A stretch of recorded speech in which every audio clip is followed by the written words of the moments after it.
Good afternoon, ladies and gentlemen, and welcome to another Sports, Business, and Broadcast Zoom meeting. My name is Dave Leno. Thanks so much for being with us, and hopefully everybody is safe and healthy during this time. Really pumped up for today's Zoom. It's very topical, being that it's remote broadcasting. We're hearing a variety of broadcasters and outlets saying that their production crews and their announced staff will be doing games from the studio or a remote location. So this one is definitely very timely, and I really appreciate you being with us. Some things to think about during today's meeting is what it's like to call a game from a studio or remote location. Some of you have experience doing it. Some of you know of broadcasters that have done it before, so I think you'll gain some knowledge throughout the call. One of the big things for a play-by-play guy and even an analyst is how do you have that same energy, passion, and volume on your calls? And you don't want to make it sound like you're doing a game from a phone booth. Our guest today will weigh on this heavily is the checklist for working off-site. And he or she, as a producer or in charge of a show, when you're away from the venue, has a lot of things to do before actually the product goes live on the air, including delays and dealing with different broadcast feeds. Play-by-play fundamentals we'll get to on the back end of the call, what you need to pay special attention to. This is for especially those of you that haven't done games for the studio. I think I could give you some tips, and we'll get others on the call that have experience in that vein to help us with that. We know a lot of jobs have been eliminated due to remote broadcasting, but what jobs have been gained? We'll focus on what jobs you can go after in the coming months ahead on scale back crews. And obviously the last thing, and we'll end the call on maintaining the health and safety, especially during this pandemic. So on the agenda today, we have producer Joel Katay, who I'll introduce in just a moment. And how we'll start the call is Joel and I will have a little bit of a conversation, but I'm going to work this a little bit differently than my prior Zooms. If you do have a question, I'll ask you to raise your hand virtually during one of my slides, or if you have a question directly from what Joel or I said, happy to get you right in on that point. Just please be patient with me and Joel if we don't get to you.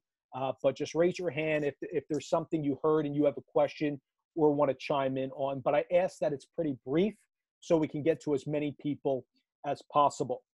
Joel will take us to the things. I'm not going to read everything that's on the slide there, but he'll take us through the pre-production, what he plans for, transmission questions, also crisis scenarios. I've been a part of remote broadcasts from the studio that have gone to black and we've lost the feed entirely.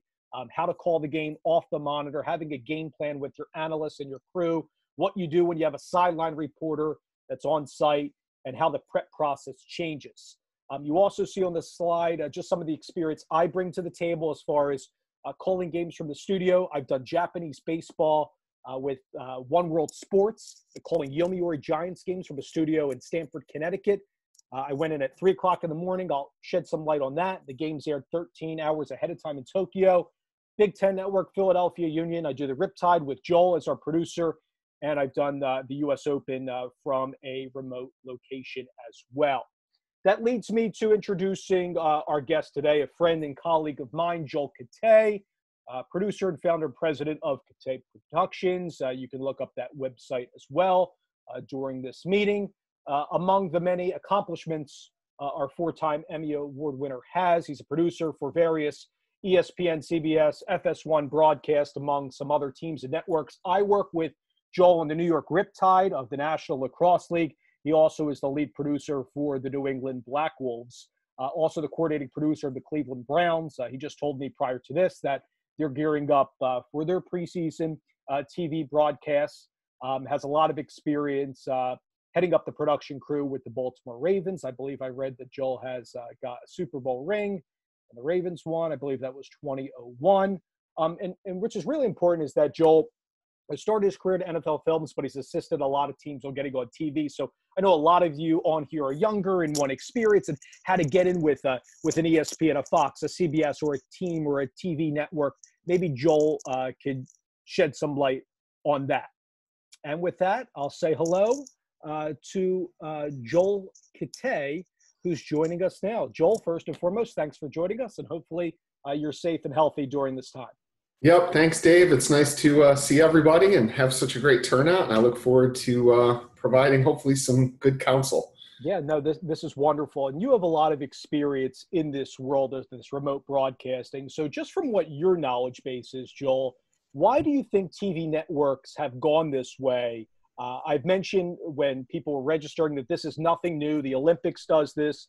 The tennis world does this internationally, uh, among some other leagues. But why do you think the industry has gone more so in the last 5 to 10 years with these remote broadcasts? Well, I think it was primarily driven by cost and advances in technology in a couple years ago. And once the internet became more robust and easily accessible, there were companies that were able to take either wireless bandwidth, companies like LiveU or TVU were able to take unused cellular phone service spectrum and create a product that would bond those together to enable transmission, or the evolving internet made it possible to transmit HD video over the internet, IP-based transmission at a cost-effective point. And when you compare that side by side with satellite, there's this tremendous cost difference, and that's what kind of led the industry down this path of creating these remote productions. I think so. It's almost. I would say, I've been at this for 30 years. Right? Almost every innovation is driven by cutting costs. So let's just be honest about that.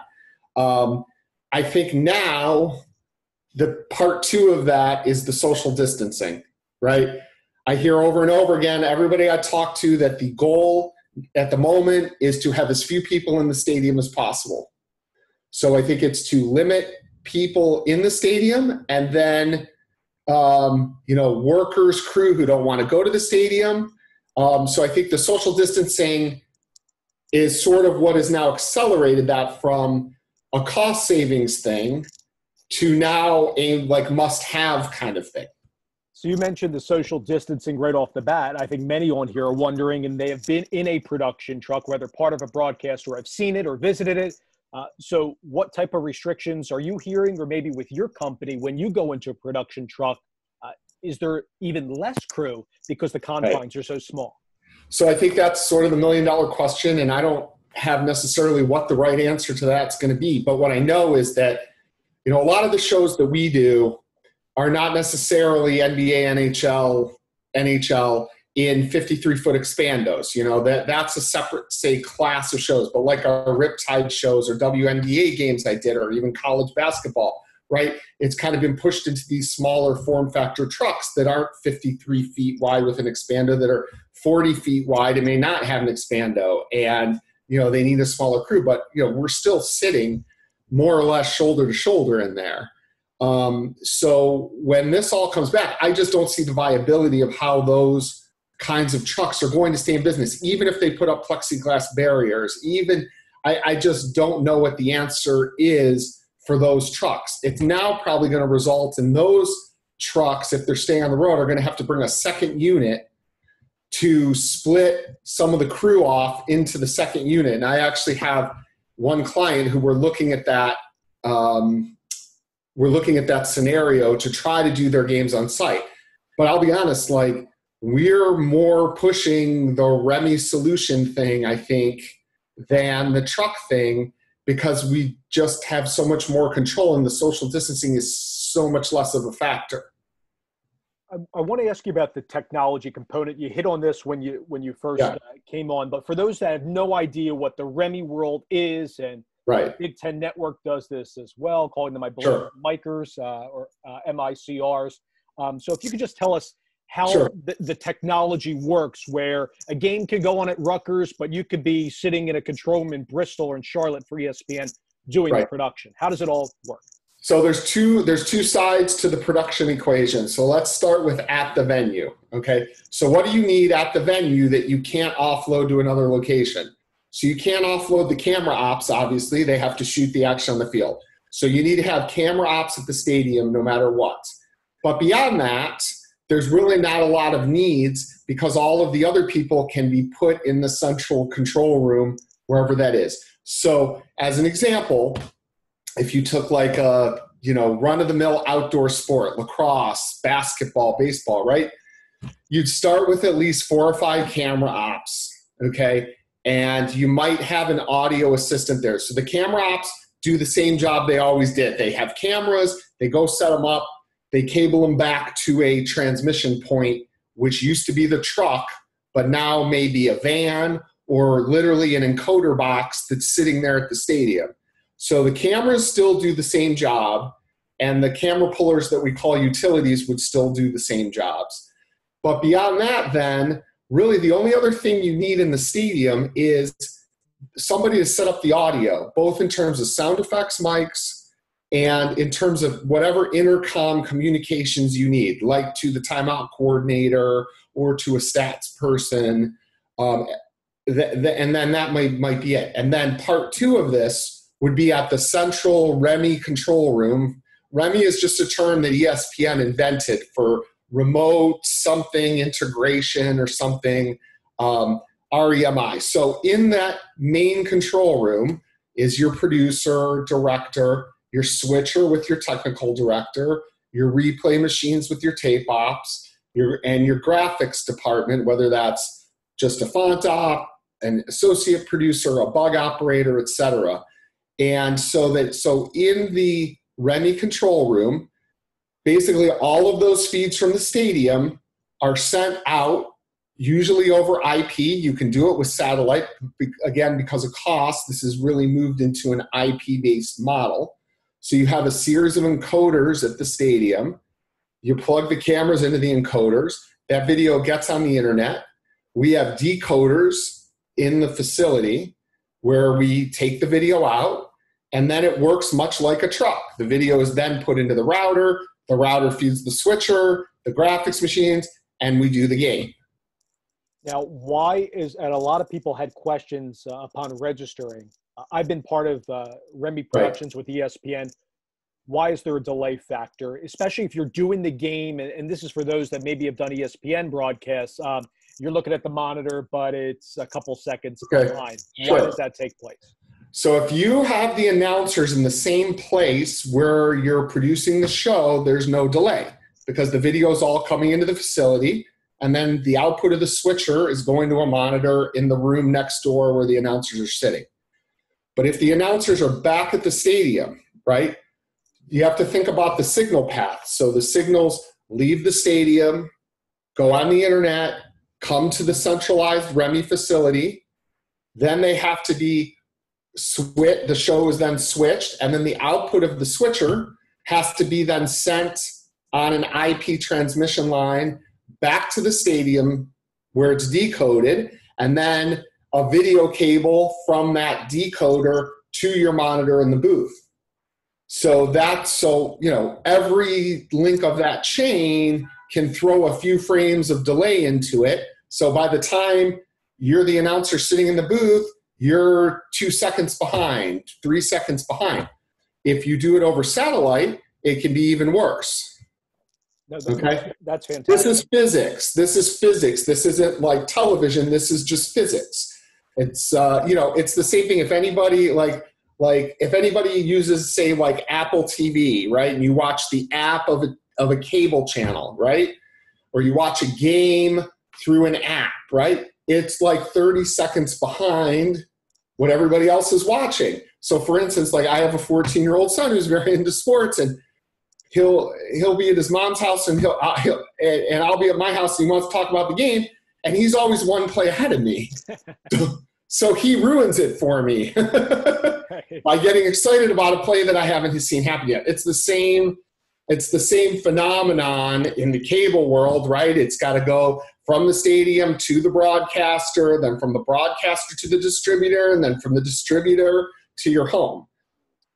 I mentioned this before I get to the PowerPoint again about your checklist when you're producing these events, but goals upon doing these types of broadcasts. I mentioned when introducing you that you work with a variety of networks and teams.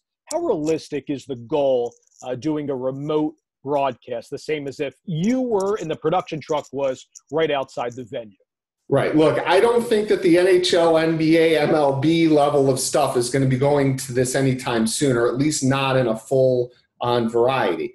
But I think that for the kind of that next tier down, like WNBA, Major League Lacrosse, National Lacrosse League, all these odd sports that ESPN is now televising, like cornhole, startup leagues, things like that, I think this is, extremely valuable to them. Where ESPN has really done the testing on this is in the college sports space. They've got 1,400 college basketball games a year. So if 20% of those are done as Remy's, that's 280, opportunities to work on the workflow.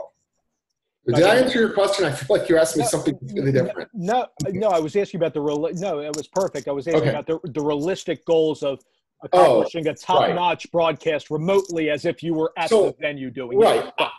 I don't think it's going to look like – I don't think you're going to have all the bells and whistles that these bigger shows maybe have.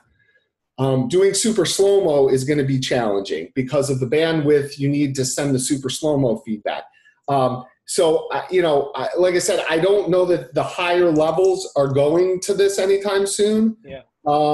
Or they're going to go to variations of this, which we can talk about. Sure. So I still go in trying to do the best show I can with the resources I have available, but maybe I back off 10, 20% on how aggressive I'm going to be about certain things. Absolutely. As I pull back up I don't even think the viewer knows the difference. See, that's the thing. No, that's really important. That extra 20% on a college basketball game, I don't know if the viewer is going to really know the difference. Right. I think it's somebody that's like an astute fan that's watching the production. Right. Like they watch 30 college basketball games. Maybe they'd catch it. Or Bob Clappish or one of those kinds of people.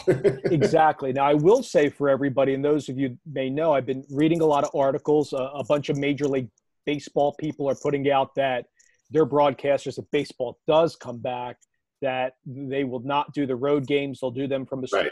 I think ESPN's Matt Vasgersian has come out and said that he may be preparing to do Sunday night baseball from the studio.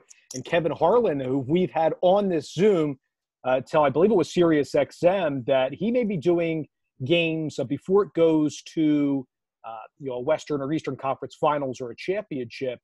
They may be doing games from the studios in Atlanta at TNT. So, Joel, now that we're back on, but just to be fair those models are still going to have a production truck at the stadium. They're still going to have, some people at the stadium and some sort of truck creating essentially a world feed that, in the case you're the Phillies and you're playing at the Mets are going to create the feed. Philly's going to take the feed in for the game and maybe supplement that with one camera of their own for when they have specific things they need to do. So there's different levels to this Remy, right? There's no truck on site. There's a small truck. There's a big truck on site. There's announcers on site. There's announcers in the studio. There's a lot of flavors. And I think that's why you're seeing all these different solutions is as time goes on, some of these options will probably get, whittled out that aren't working as well. So when you get assigned one of these games, or you're actually, the coordinating producer of packages, and you have half your games, a third of your games, whatever it is, where you're doing one of these, we'll just call them Remy's right now. Now, what is your checklist when you get the assignment right away? And let's say, you're working for, you can pick anyway, whether you're with the team or a network, but what are some of the first two things you want to make sure you have your ducks in a row before you actually do the game? I would say there's probably more communication amongst the production team leading up to the event than there normally is on a run-of-the-mill game where we're all going to the site. I think especially amongst the producer and the director, coordinating where you're going to put the cameras, what they're going to be called, how you're going to manage the replay sources. I think more so than when you're on site, because when you're on site, it's just a simple conversation when you're sitting next to each other. I think you're also more involved probably with the network because there's more technical stuff you need to figure out. What time are these feeds going to open? What time am I going to see cameras if I want to do pre-production? What time do I need the signal on so I can figure out when I'm going to get my warm-up shots? I think there's also like we did these lacrosse, remis with you, Dave, and I've done this in soccer too, but, we're coming on the air, but the game's not starting for 8 minutes. We've got to basically do our own pregame show from scratch in our own facility. So I've got to coordinate with the I'm the road show producer. I've got to coordinate with the home show producer. Hey, is there a window of like 10 minutes where you could feed me 30-second shots of these 6 guys so that I can roll them back in my pregame show? So I think like the first thing I would say when you're doing these runs is there's a lot more communication and coordination going on. I could see there's probably some hair-pulling moments for you where right. I've been with you personally, so I know what you guys are going through and what we're going through on the announce table. But when you're trying to put together the warm-up shot, so that while that home broadcast is trying to take care of their own production, you're trying to get your production going smoothly because you're not there. So I could see this being tough. How do you? I mean, another good example is normally we would have a production meeting with there'd usually be one with the talent, and then the director might usually have one with the camera ops after they're all set up, right? Well, we're not there. We can't have a meeting. So we always set up a phone call like 3 hours before the game or 2 hours before the game, and all the camera ops have to call in from their cell phone or go to a room at the stadium where there's a phone, or if it works, you can do it over the headsets on the cameras. But that's like also something you never have to do, because you really have to make sure the camera guys know what your needs are, because they're not like right there to ask questions. Similarly, a lot of directors, myself included, we will send ahead like some typed out instructions on what your responsibilities are. Camera 1, when the ball's at midfield, you're doing this. Camera 2, when the ball's at midfield, you're doing this. Camera 3, you're doing this, like a chart. And then we send that to the crewer or to the individuals before the game and say, please take 10 minutes to read this over before you show up on site. I think that's a great piece of advice for those of you that work for your college athletics departments or for your school organizations, or you're coming out of school and you might be on one of these shows. What Joel's sharing about the communication, especially when you all aren't in the same room, I think is very important to master. I wanted to ask you, Joel, I'm getting a little bit into the weeds here technically, and Sure. Tell me if this is right or wrong, but how do you obtain a clean feed without the home broadcast so you can put on your own lower thirds? So you have to get the home team to play nicely with you. Yeah. That's all there is to it. Hopefully that's coming from the league. So when we used to do the New York Cosmos in the North American Soccer League, it was a league mandate that every team had to have the capability to transmit a clean feed if the road team requested it. But yeah, you're relying on them. And I can tell you, like in those situations, we don't always know what we're getting, right? I mean, you see, like when we did the NASL, right, we were just taking the clean feed. We didn't have any of our own cameras. As I said, again, there's different levels of these remis and, levels of competition. But, in that kind of thing where we were taking the home team's feed, I mean, you'd see things, cuts, graphics, mistakes that you would hope you would never do in the show. And you just have to accept that, Yeah. How much coordination are you in with the truck that's at the other venue with their AD, their assistant director, as far as breaks? Right. I think it's important. You have to have a line of communication. Using soccer as an example, one of the big things we needed to know was who are the subs standing by to come in, because we have no idea. So we would have a line to them through a phone line or through an intercom channel, but we would be very judicious about how much we would talk to them. Another reason you need this is to coordinate going to breaks. When are you taking the breaks? You've got to roll your commercials at the same time the other truck is, or you're going to miss part of the game. But I think you got to be very careful how much you talk to them, because the fact is you're kind of a pain in their butt. They're there to do their own game. You're making it harder. I imagine, especially for a guy like you that cares so much about your product, that there's this lack of control when you're doing the games, remotely, where the cameras and replays are all chosen by the home production, and it's not your baby, really, essentially. Right. How tough is that for a guy in your shoes? It's tough. I mean, I would say this is where the acronym KISS comes into play. Keep it simple, stupid. Yeah. Right? Just make sure that the people at home can see the game. You have all these great roll-ins, graphics. You know what? None of it matters if the people at home can't see what's happening for themselves. So and then I think you have to set expectations with the client. So in our case, we're, packaging for the Cosmos or the Mystics or somebody. We have to tell the executives, who may not even be TV people, right? It might be like a director of marketing or an operations guy who's in charge of this, right? You just have to set expectations. Look, you are going to see graphic collisions on air. We might lose the feed. There could be weird cuts. The replays might suck. The camera coverage may be not great. We'll do our best to communicate that to the other side, but ultimately we don't have any control over it. So I think if you kind of go in with that mindset, as opposed to, oh my God, I can't believe that just happened, my whole show is ruined, then I think you'll be much more successful. Before I go into my next slide about what an announcer should do remotely, before I get to, I see 3 hands are up to ask you a question. I want to get to crew cutting here. What jobs are the most crucial for you as a guy who's crewing the event? What jobs are being taken away? And I'll take it a step further. Are there any new jobs popping up with these remotes being more prevalent? So if we kind of consider 2 different options, one is we're just taking a world feed and repackaging it with our own announcers and graphics, or scenario B, we're actually just producing the game in its entirety, right? With our own cameras coming back.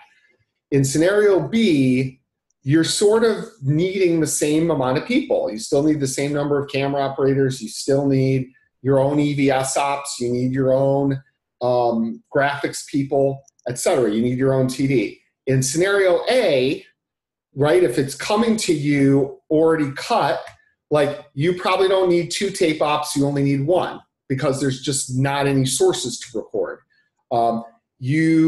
If they're gonna put, say, like the clock in the corner, you may not need a bug op. You may be able to have your one graphics guy do both the bug and the insert files. You won't need utilities or camera ops, or like in the case of our Riptide games, we needed 1 camera op. We put 3 cameras in the studio. One's locked off in a wide shot. One is locked off on the analyst, and the other one does moves. So we only had 1 camera op, 1 utility, as opposed to 7 camera ops. So if you're originating the show in a Remy fashion, you probably need pretty close to the same amount of crew that you had at the site. If you're taking someone else's feed, you're definitely cutting the crew like in half. Another position that's interesting to talk about that'll affect this audience is like the stage manager, the stats people, the timeout coordinator, right? So if you're taking someone else's feed, you don't need a timeout coordinator because they're providing the timeout coordinator. But if you're originating it, you need one. Same thing with the stage manager. You probably need one in both scenarios, depending on how good your talent is. You wouldn't need one, but most talent do. I'll pay you $20 after. Right. And then with regard to stats, I've done situations where the stats guy is with the talent at home, or the stats guy is at the venue on a headset talking to the graphics room. And I think you kind of have to make that determination based on a lot of the other technical factors going into the show as to what's going to be the easiest thing to do. Or like if you're doing, you guys will relate to this, if you're doing a basketball game and the school has stat broadcast, you don't really need a stats guy at the venue. You may not even need one at all. But if they're using like Presto Sports, you probably want to have your own stats guy. Sure. No, that a lot of people ask me questions about how you get stats, and sometimes Right. it's not easy. So let's get right to some rapid fire questions. Let's Okay. start with Ari Bluestein, who's going to come on. Hello, Ari. Dave, how's it going? Great. How are you? Thank you again. Joel, thank you for your time. Nice to meet you. So I'm in somewhat of a unique position where I'm a play-by-play guy for high school and college sports, but I also run my small network, SFBN, which you see in the background. So one thing that we're working on in the state of PA is covering more games across the state. We're based in Philly, so we're starting to look into remote broadcasts where we can do some games in central PA, and we're a small network, so you're talking about just one camera that Sure. would then get sent back to a central location in the Philly area. So as a small network, we have limited resources in terms of budget, to spend money on technology like the IP. So what would you suggest would be the best solution for starting to get into remote broadcasts as we try and handle a lot more of the schools in the state of PA, and with them limiting fans in the fall? So I think your first and primary question to all these schools where you're going is what kind of bandwidth they can provide you. Now, at that level with high schools, I highly doubt that they're going to be able to give you dedicated 20 meg circuits for every feed that you're sending back, right? It's going to be pretty tough to get the principal of the high school to understand what you need and then get the school the school board's IT guy in there. So I think you're probably better served with something like LiveView or TVU that are like these backpacks. Have you seen them? Do you know what I'm talking about? And you could send a LiveView or TVU backpack and then not be tethered, because even like another thing will be, even if your school can give you the bandwidth, where's the connection point? If it's like 300 feet from the football field, that's going to be tough for you to run a 300-foot cable to the connection point and then hope that no fan who is going out to go to the bathroom doesn't accidentally kick your cable or cut your cable. So in that kind of scenario, I would look at like LiveView or TVU or some of those bonded cellular type of things. I believe you basically like rent the pack on a monthly basis for whatever, I don't know what the costs are, and then they charge you based on bandwidth used. So for a lot of these high schools, we're probably just going to go one camera. Like you said, Okay. We just want to make sure people see the game. We're not worried about bells Right. and whistles, right? So I'm thinking, after you saying that, maybe we just send one camera, and then really we just need one producer to operate the scoreboard, because there's no switcher, no replay Right. or anything like that. Well, So maybe that's just easier, and we use our Verizon data plan to just transmit it right to Facebook or YouTube, wherever we're streaming. Right. Yes, you could definitely do that. There's a camera, I think JVC makes it. You can actually embed a scoreboard or a scorebug into the camera. I once saw this We have at that, a yes. trade show. What?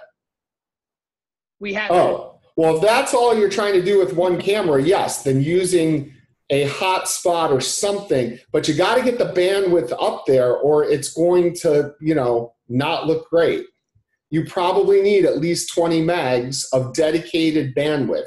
The problem with using the hotspots is you're competing with everybody else who's in the area, who's on their cell phone. That's the advantage of the TVU and LiveView, is it aggregates unused spectrum from all of the carriers to create a higher quality signal. Got it. Thank you so much. Yeah. I appreciate it. Sure.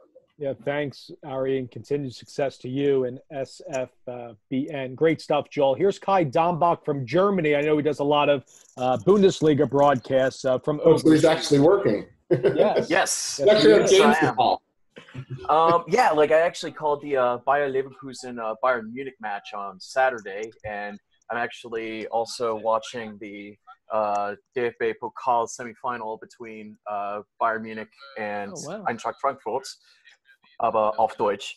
But anyways, so my question actually stems from, this is actually more for Dave, actually, sorry, but I just have to ask, as a broadcaster, how do you recover if a feed gets to a moment a little too late?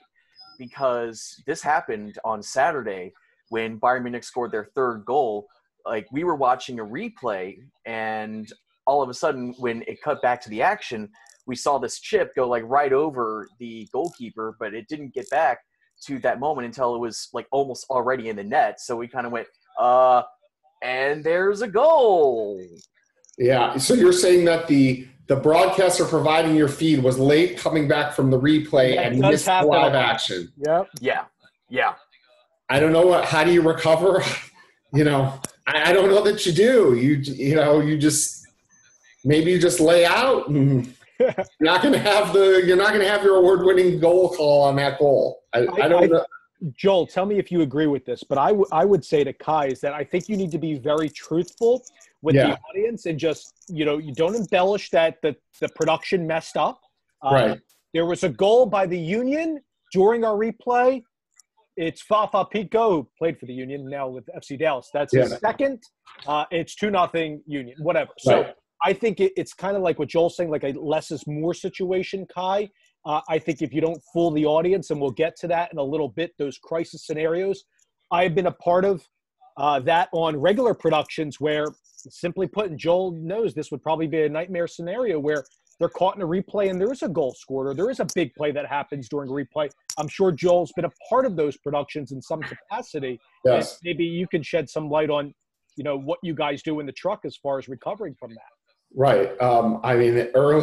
Some years ago, it's not a story I like to tell, but I was on a significant college football game and it was inside the 5 and they ran a play and they didn't score. And we were talking about the defense making a stand. And then we're in the replay and the offense suddenly decides to rush up and run the play. And by the time we got out of the replay, the guy's in the end zone and, you feel like a heel and you feel like a total failure. And so what do we do? I don't think like Dave said, the announcer should never criticize the production team. That's like number one, because then they won't work for you the rest of the game. So you don't want to criticize the production team. I think you just acknowledge it. And then hopefully you have looks of replays. And now you can say, okay, so let's go back and show you what you missed and take them through the sequence. That's how I would handle that. But yes, that football game where we missed a touchdown, yes, I will never forget that. And that is a haunting moment. This has happened on, I can speak to my Philadelphia Union broadcasts. I think Japanese baseball comes to mind, Kai. And in exactly the replay progression, tell the audience, and here's what happened on that goal. Or simply say, and again, not fooling the audience that you're at the studio, let's take a look at the replay. And you walk, and your analyst will walk the viewers through it. And I'm assuming that production would recover and show you multiple angles or show you maybe the replay once or twice, even if it's the same actually feed that's coming through. Two other comments I'd make. If your show has an AD, and Scott Zolatoro is on this call, just sent me this to point this out, but the AD's job, especially in football, is to say they're over the ball, they're coming to the line, so that if you're in the replay, you can bust out of it, even if it's ugly. It's better to bust out of an ugly replay than to miss the live action. So your AD needs to be really on top of this. The other thing I would say is that, as a result of that incident I incurred earlier and others, so when I do games for CBS now, we actually set up a 2-box. So if we go to a replay and then realize that they're coming up to run the play, we squeeze the replay back into a small box while the live is in the big box. And then we're not missing anything. Now, I don't know if everybody here is in trucks or in facilities that will give you that level of capability, but that's what we do. And I'll tell you where that also comes in handy, which I do a lot of, is in lacrosse. Not so much the indoor game, but the outdoor game. It's very hard to get a replay sequence in. You can get one in, and then the game is usually starting again. So oftentimes in outdoor lacrosse, we will use that 2-box. We will start the replays, full screen. And then as they're getting ready to face off, we'll squeeze the replays back while they face off, but continue to do replays in the second box until it's done, and then we take it away and go back to full screen on the live action. So we call that a live replay 2-box. Joel, from a production standpoint, is it just commonplace? I see this a lot in college football broadcasts on, hurry up offenses, no huddles, where you're showing play, and you got to bust out. If the producer, you would say bust out. Is that okay on your end to do that, to show the live action if there's a big play? The better choice is to avoid going to the replay at all. When they're in that hurry up, the better choice is to just not go to the replay. Really, it's a 12-yard pass. Do you really need to see it? Can it wait till the drive's over? If it's that important a play in the sequence, why not just wait till the drive is concluded and go back to it? Is it really doing that much of a disservice to the viewer that they don't see the replay right then and there and they see it a couple minutes later in those kinds of scenarios? Kai, do you have so like when I'm doing a college football game and I know they're going to run fast, I just say in the truck, I go, we're not going to replay any of these plays right now. And we sit and we wait. Right. That lessens the situation. Go ahead, Kai, if you have a follow-up. I just wanted to say that we get the feed from the rights holder, which is Sky. So we get the live feed and then we get the TV feed on 2 different screens. So we get it. And the TV feed is about 4 or 5 seconds delayed. The TV feed is what you're transmitting out? No, I'm on radio. Oh, I see. Okay. Yeah. So I mean, I like the way that it's set up so that just in case we miss something, I can just go to the other screen and go, oh, so that's what happened. Right. We still get the live sounds and everything, but it's basically just like my co-commentator and I, my co-commentator is in another room, like same studio, but the thing is we're doing as much social distancing as absolutely possible. But we can still see one another.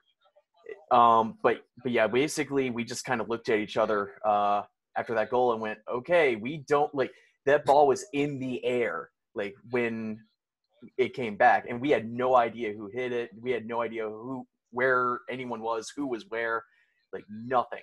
But at some point, didn't they go back to replay so you could fill that in later? Yeah. They did the replay right after that. Right. We were able to do it, but it was that was just really kind of a low moment especially for a goal right before halftime. We're just going oh man, we're just not happy with ourselves. Sure. At that moment. It happens. Thanks, Kai, for the question, and we'll get to the announcer portion of this in a few moments. Appreciate it. Joel, here comes Scott S.D. Weiss, who does a lot of water polo remote broadcasting. Hello, Scott. Hi, Dave. Hi, Joel. It's a pleasure to meet you.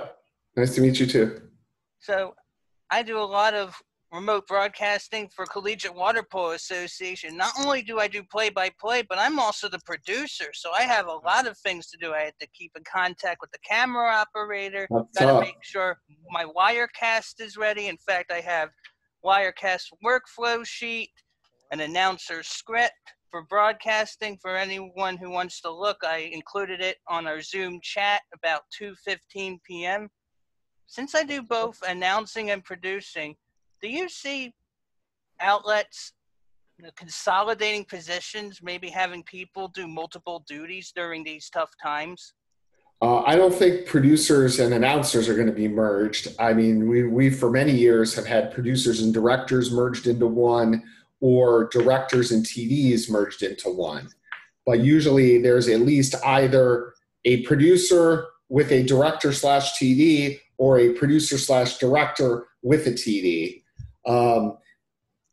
That sort of addresses the front bench. As for graphics and stuff, I mean, I think that's been consolidating for a long time. I mean, we do shows where we have 3 people in graphics, 1 on the bug, 1 on the regular insert graphics, and 1 assistant producer supervising them. And then we have shows where there's no assistant producer, there's just the bug op and the font. And then other shows where it's just the fonts. I think budget largely dictates how that's going to be. Similarly, you know, replays. I mean, 3-4 years ago, I would have never done a show with just one replay op, right? But nowadays, you can sometimes get by with one replay op. If you're only doing a 4-camera show, the second tape op is somewhat of a luxury. Again, it goes back to something I said earlier. It's also about setting expectations with the client. Well, client X doesn't want to pay for the second tape op. Okay, then client X needs to understand they're not going to get a lot of packages. They're not going to get a lot of rollouts going to break. We're sacrificing people. Things get sacrificed in the show. I don't see a scenario ever, though, where the producer is going to end up as the announcer or the director is going to end up as the announcer. In fact, if you're sort of saddled with doing that, I feel really bad for you because I know how hard my job is to do that job too. I mean, and I do a lot of crazy stuff, man. I do shows where I'm the producer, the director, and the AD, and not a lot of guys can do that, right? I couldn't even imagine also calling the game. I've been doing that since September of 2016, and it was challenging at first, but then when you get the hang of it, it's not that difficult. Thank you, Joel. Well, they're never gonna let you go then, because you're saving a lot of money. Yeah. Thank you, Scott. Appreciate the time today. Continued safety and health to you. Joel, here's Ty Collins. Hey, Ty. Hey, I said Ty Cobb at first.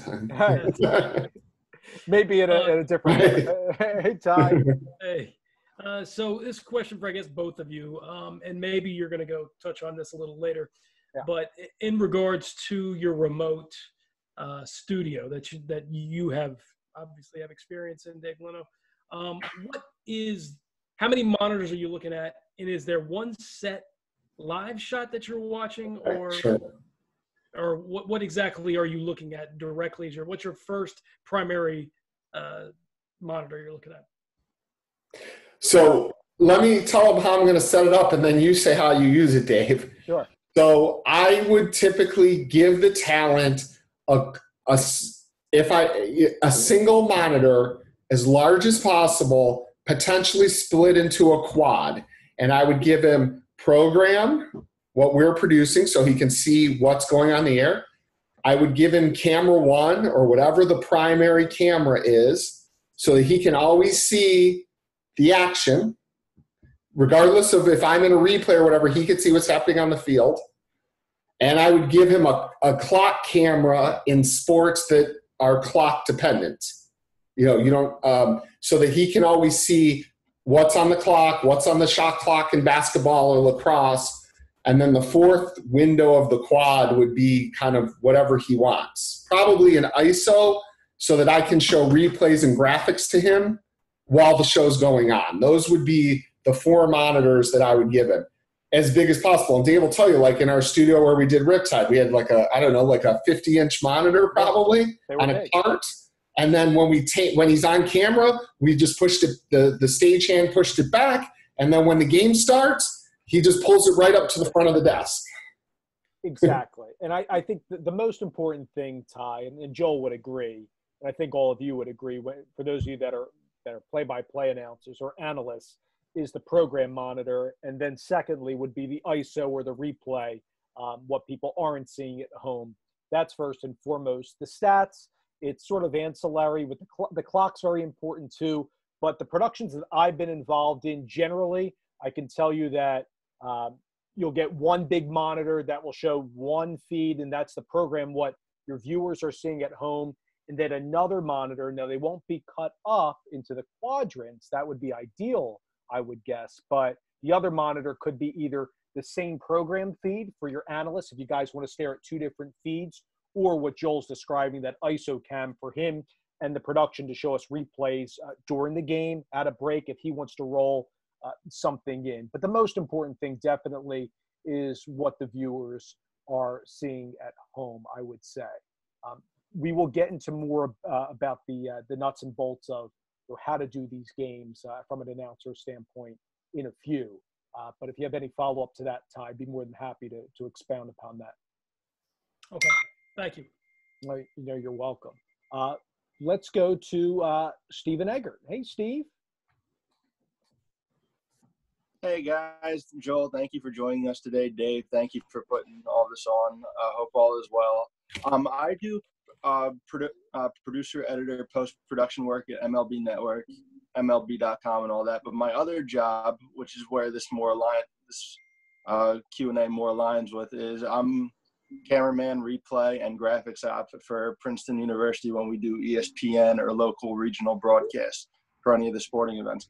My question is, I really like what I do. I really am happy where I'm at this age doing this kind of stuff. I get a chance to do a lot of different sports and basketball, lacrosse, some football here and there. But what I've noticed, and just from working with peers, it seems pretty hard to move up unless you know somebody, whether it's a producer or directors, because in other places they have their guys who they've worked with in the past, where they're comfortable putting them in spots if they're directing at another place. And I don't blame them for that, but I was wondering, for somebody with that kind of versatile experience, what are some things I can do to maybe move up ultimately into maybe higher profile college or more into the professional levels possibly? So I think you need to immediately kind of determine, are you trying to get work, what we call above the line, producer director, or are you trying to be on the crew? Okay. If you want to be on the crew and you want to be the tape op, or you want to be a graphics op or a camera op, then that's what you need to focus on getting opportunities in. Mm-hmm. And in that world, a lot of it is controlled by crewers. And I'm sure, like in your market, I'm sure you've come across Steve Pano, right? So Steve Pano is like the main crewer. So if you want to become tape op, graphics op, that's the guy you should call and introduce yourself to. And then I guarantee you at some point he will have a very busy day and he will need somebody because he's desperate. No offense, not that that's why you're getting the job, but you'll get a chance. And then if you do a nice job, the word will filter back and then he'll start to give you more opportunities. Sure. That's generally the crew path. Start getting on shows somehow, even if it means he says, well, I can't use you as a tape op, but I need a runner on this day. Would you be the runner? Just get in somehow. Take any gig that's offered to you. The crewers crew all that stuff that's like NBA, NHL, MLS, etc. Right? That's always the good starting point if you want to be a technician. Now, if you want to be an above the line guy, and I hate that term above the line because it sounds very like elitist and stuff, and I don't even like using it, so please don't think I'm using it in that way because I can't stand it either. If you want to be in the producer director kind of leadership role of the production, I think what you have to do is you've got to find anything that you can be the producer or director on, no matter how small it is, or how seemingly insignificant the network is that it's airing on, or how limited the resources are that they're going to give you. You're going to learn stuff being in the chair that you can't learn any other way. And then if you do a good job and you start to build a name and people know who you are, at some point when you feel you're ready, then you start contacting the NBC Sports Philly guys or other guys or ESPN people. But the thing you just want to be very careful of is that you don't pitch that until you're ready. Right. Okay. Because everybody wants to be the producer or the director, right? And then they see how much work goes into it, and it's just right. And you're going to have, when you get that shot, you're going to have one chance. And if the show's a disaster, they're not going to give you another chance, unfortunately, because there's 20 other guys like you. And I deal with it too. I deal with it, at my level all the time. Mm-hmm. I have the same situations going, networks have staff guys under contract, right? They're going to hire them before they hire me. It's got nothing to do with whether this guy's better or worse, but this is, this is what comfortable with. Right. This is what their financial arrangement is. But if you're thinking producer director, you just got to start getting reps at it, however you get those reps. And then you have to be your own advocate. Dave's had these other Zooms. I've been on a lot of them, right? And you've heard what the announcers have said, right? You've got to You got to communicate. You got to make the connections. You got to be your own advocate. You know, you've got to be there in the right place at the right time when somebody has a need. Was it Kevin Harlan, one of those guys, said, you know, Kansas needed a radio guy, and I was hanging around the campus for the summer or something. You know, yeah, that's how it's going to happen. I think timing's so important, and I agree with what Joel said too. With you doing, Steve, and I know you personally, for everybody else on here, with you doing a lot of these productions at Princeton, and also it could expose you to, you know, your MLB network connections as well. You know, if you can find your way to ask the people at Princeton, hey, on maybe Olympic sport event, can you be the producer director or the person, the coordinating producer in charge for a game or two? Maybe that may help you out and give you a shot. Stephen, yeah. And Stephen, I would also say if you hear that, you know, some network is coming to, you know, Princeton to do a game, I would try to get the name of the producer and try to contact them and say, hey, listen, I'm here on the campus. I can help you with footage, whatever you need. I'll be your runner. I'll do whatever, because we remember those people. And then the next time he goes to Princeton, he's going to think of you. Or he has a game in Philly and he's going to say, you know, there was this kid at Princeton and he got it and he was not annoying and he was helpful, and, you know, and then you'll start working your way up. Right. Yeah. Awesome. Thanks, Stephen. For one of the very first remote things I ever did was I ran the bug on it was either a Wizards basketball game or a Capitals hockey game for CSNDC. I'd never done it before, you know, but I did it, and then that's sort of how it started. Yeah, I remember. Right. Thank you guys so much. Appreciate it. Yeah, sure. Thanks, Steve. And yeah, it's, you know, doing, especially in a remote world where, you know, you mentioned about not using a stage manager or, you know, the announcer. I mean, you gotta stick with it, and you gotta, you know, say, yes, some of the bigger men and women on their crews that, as far as announcers go, yes, they'll get the stage manager. But for somebody like me, somebody who's just getting started, or somebody who's maybe 10 years, 15 years in the business, you might not have a stage manager. You might have to do your own stats. And we'll get to that in a little bit. But you have to do all these jobs, and don't think any job is too small or too big for you. So let's volunteer, like find out that there is no stats person booked on the show. Hey, I'll do the stats for you for free. You know, it gets you on the production and meeting everybody. Right. I think that's awesome. Let's say hello to Neil Fisher, I believe is zooming in from Florida. Him and I spoke prior to this Zoom. Hi, Neil. Hey, Dave and Joe. Again, thanks, Joe, and thanks, Dave, for setting these up. Is that a Western Michigan shirt behind you? Oh, actually, that's the high school I cover. Oh, okay. High school here in Orlando. So I'm actually, I turned 50 years old on May 26th, and I've been working as a print journalist for 30 years. Don't need to get into the details, but basically, when I was 6 years old, I decided I wanted to get into sports media. Grew up in Detroit playing hockey, but circumstances moved me into getting into print. But I've always wanted to get into the broadcasting side of it.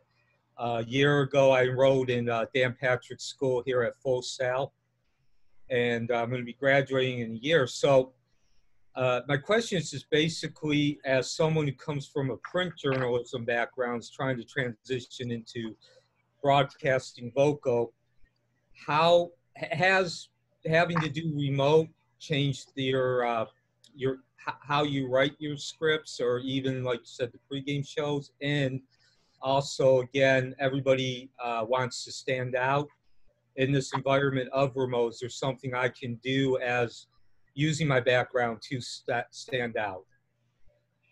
I would say, I don't know if this has anything to do with the Remy discussion, but I'll answer it. I think you got to kind of decide if you want to do remotes, right? Mm-hmm. Do you want to be a play-by-play announcer or an analyst or a sideline reporter kind of thing? Where's your expertise? What are you going to get? You know, I don't know if you can be an analyst if you haven't played the sport, or, you know, that's it, maybe. But that's more what the, you know, networks and people are looking for. And it's kind of some of the same things that I just said to Stephen about finding opportunities and getting reps. That's going to really be your only way. Probably your best chance of success, whatever you know the most about. Do you know the most about basketball? Do you know the most about football? What can you speak easiest about? And try to target smaller productions in those areas. Hey, I'm very knowledgeable about basketball. I've coached for 20 years. I've been taking these classes at Full Sail. I'm ready to take a shot at this. Do you have any opportunities, kind of thing? Right. I don't know if I can get in the sense I didn't answer your question. Well, kind of it did. I'd also say, too, that Wekiva High School, the public address announcer and I, we do an internet broadcast. We've been doing it for 5 years now for football and basketball games. So I have been getting some reps. I'm the color analysis, so that kind of leaves me, as you said, that void. I've talked to the teachers at Full Sail, and they said, look, I know you've been doing color analysis, but the reality is they're usually for the former jobs. So I might get an opportunity to do some play-by-play this season because Mark, the play-by-play guy, wants to scale back. And also, I'd just like to also bring up, I did actually send out an email to the Orlando Lions, again, just asking if they might have any volunteer opportunities. I know it's kind of a last-minute thing, but nonetheless, I just felt like, what do I have to lose? So right. I have been trying to reach out to as many people as I can. And like I said, again, I come from a writing background, and I do think that's kind of important because no matter where I've gone or done, I've been told it might not directly apply to your job, at least indirectly, you always need to be able to write, especially short and concise. But I will tell you, like in the remotes area, there's not a lot of writing. I mean, the play-by-play guy might write his opening remarks, right? Dave can talk about this more. It's more about preparation and much less about script writing, right? I don't really write scripts at all. So, I don't know. In the studio, it may be different. I can't speak as any sort of authority on what goes on in the studios. I think there's a lot more writing there in general. So maybe you're more geared towards studio reaction shows and stuff. Right. And I was just going to say, I was asking that more, and I know I wasn't particularly clear, but I was asking that more of like for pregame and postgame stuff. Because I know once you get into the game, it's not like you have a script. Right. I mean, you create a rundown. I don't think anybody is scripting out exactly what they're going to say in the pre and the post game show. You kind of have topics, and you kind of know what your thoughts are, and you might jot those down on a piece of paper you're keeping in front of you. But there's not really any elaborate script writing in sports, I would say, compared to other types of television, unless you're working on documentaries, and then obviously everything is scripted. Neil, I can shed some light on the pre and the post world with my Philadelphia Union job, where I have a hybrid role where I do pre, half, post, and then sometimes I do play-by-play as well. And like Joel said there, we do not use a teleprompter. We don't use a teleprompter when I'm with Joel at the New York Riptide doing it, whether it's a 5-minute open or a pregame hit if we're at the studio, need to fill some time. The same thing, post game's very, as I think you would be aware, very reactionary, talking about the game. So nothing really you could script there. You can write down some thoughts if you need to. And I'm one that I think Joel knows. I like to write things down, but I try not to read from them, to present myself more conversational. That's something I'm really working on, even to present day. But I'll come to the studio. Joel will send us, for example, the producer that he is, he'll send us a rundown, a couple days in advance to the show. We'll see some of the topics that he suggests, but being a good producer, he'll talk with the announcers, the talent, before, the broadcast day, and he'll say, what do you guys want to talk about? And he'll give his perspective, and then I'll give mine, and the analyst and the sideline reporter will all come together collaboratively, and then he'll create this rundown that makes sense for his commercial breaks. And then we'll all have an open discussion during a meeting, whether it's a remote production where we're not all there, whether we're all on the phone, or when we're all at the venue, which is a lot easier, we can have that meeting an hour or two before the broadcast, and we'll say, here are some of the things that we'll talk about. And the reason why you do that is Joel can come up with some of these shots, these warm-up shots of the players that our analyst is speaking about. Or if we go to standings that myself and the analyst can expound upon. So that pre-production communication, very important. And I'll lastly say this. We had Sean McDonough on, now it's probably over a month ago. His father, Will McDonough, wrote for the Boston Globe. I would look him up, very famous, his background. Right. But when I was preparing for that interview with Sean, his father was on, what was it, NBC, CBS as well, I think. So he was one of the first insiders. Right, the insiders turned broadcasters, kind of like the Peter Kings now and the Peter Gammons. Right, Adam Schefter. Right. He used to write a Sunday column in the Globe that was like must read, with all sorts of tidbits that he gleaned from teams during the week that nobody else had. Exactly. And he got on TV. And Neil, I know maybe it'd be a smaller scale, but because you've been a print journalist in your local market in Florida, maybe that can dovetail into you getting on the air. And even if it's not play-by-play, you can bring that insider sideline reporter. Maybe you can come up with some creative hits during a broadcast that your production crew, your fellow announcers will like. I think it would be beneficial for you in your career. Go ahead, Josh. I can give you a more contemporary example too. So SNY, the network in New York that carries the Mets, right, used to have a high school basketball tournament featuring 4 teams from the 5 boroughs, and it was a different 4 teams every year, and they won a trophy, and it was a Friday, Saturday tournament. And we had a guy on there named Adam Zagoria, right, who was a blogger, but he knew everybody and anybody involved in like high school sports in the tri-state area. And he had all their phone numbers and texting coaches, and, he knew everything about every kid, right, who was on these high school teams. He knew the 6th, 7th, 8th guy on the Lincoln High School basketball team in Brooklyn, right? So he was on the show specifically because he had all of this knowledge that nobody else had, and we needed it for the viewers. So what Dave is talking about is actually a great idea, that if you have all these kind of contacts and sources that you've cultivated over all of your years of writing, that would be very appealing to a broadcaster broadcasting games in that sport, where they could lean on you for that information. And it's actually then, it's not even about your TV presence or how good you are on camera or not good or what you look. It's about the information that you're selling to them.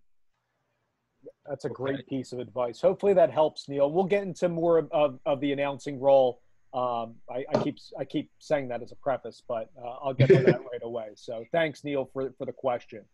And Joel, you're welcome to hang on in this too and share if you have some time. It's totally up to you. I do. I have a little more time than I thought, so let's keep going. All right. So I'm going to get back to the PowerPoint, everybody. Just bear with me for a second, and we're going to get to some of the announcing stuff. And Joel, just chime in on this as I go through this. So Joel mentioned about the feeds. This can differ whether I call a game for Joel in the New York Riptide and lacrosse, or from the Philadelphia Union. A lot of times it's what quite simply the facility has and what they budgeted for. Different than the Riptide, which we were discussing about, one monitor as the program, what people see at home, and the other as an ISO. At the Union, especially when I do pregame and halftime, postgame, and JP Delacamera and Tommy Smith do the play-by-play and color analysis, they both like to see the program monitor, 2 different monitors, one for JP, one for Tommy. It's just the way that works for them, and the production abides by that, just trying to make the broadcasters as comfortable as possible without being there. Now, you cannot assume, and Joel talked about this early on, but you can't assume as a play-by-play guy, and I'll speak to play-by-play men and women right here, how the show is going to be shot. And this can obviously appeal to analysts as well. So the way your home broadcast, the way Joel would produce a game, it, like he said, is not going to be the same, the away venue. I can't tell you how many cases I've done with lacrosse, with soccer, Japanese baseball, Big Ten Network. This maybe more speaks to teams versus a home and away feed. You would think that they all are following the same protocols from the league broadcasting department, but I think Joel could shed some light on this.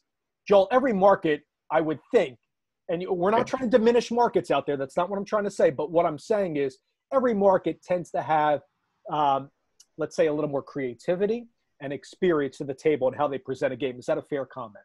Yeah, I think a lot of this too. So we're at the moment just talking about we're receiving a switched feed as opposed to bringing in our own cameras, right? This is where we control the whole show. We're talking about a show that we're repackaging that someone else is giving us. Yeah, I mean, let's just be honest, guys. If the game is coming to us from a small town somewhere, there aren't going to be as experienced guys there as if it's coming from New York or Philly or some of these other places. Or you can also have a situation where, like, it's coming from a big market, but, you know, you're getting a game from San Francisco, but the Giants and the A's are playing that night, and there's an Earthquakes game, and there's something else. You know, there's only so many competent technical directors, tape ops, graphics people in the market. So you don't know who's on their show. If they're the 8th tape op in the market who only works when there's 5 shows going on.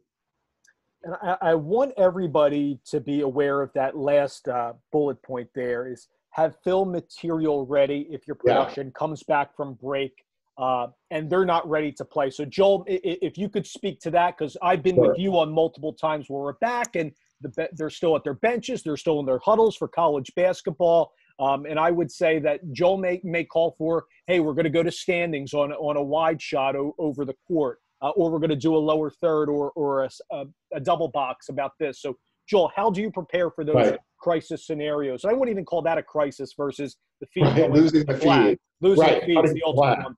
But how do you prepare for those instances where you need to go to some of your graphics or dig deep into your tape? Right. I think I go into every show with 3 or 4 things that may or may not get in the show that are storytelling type of things that are always available to me.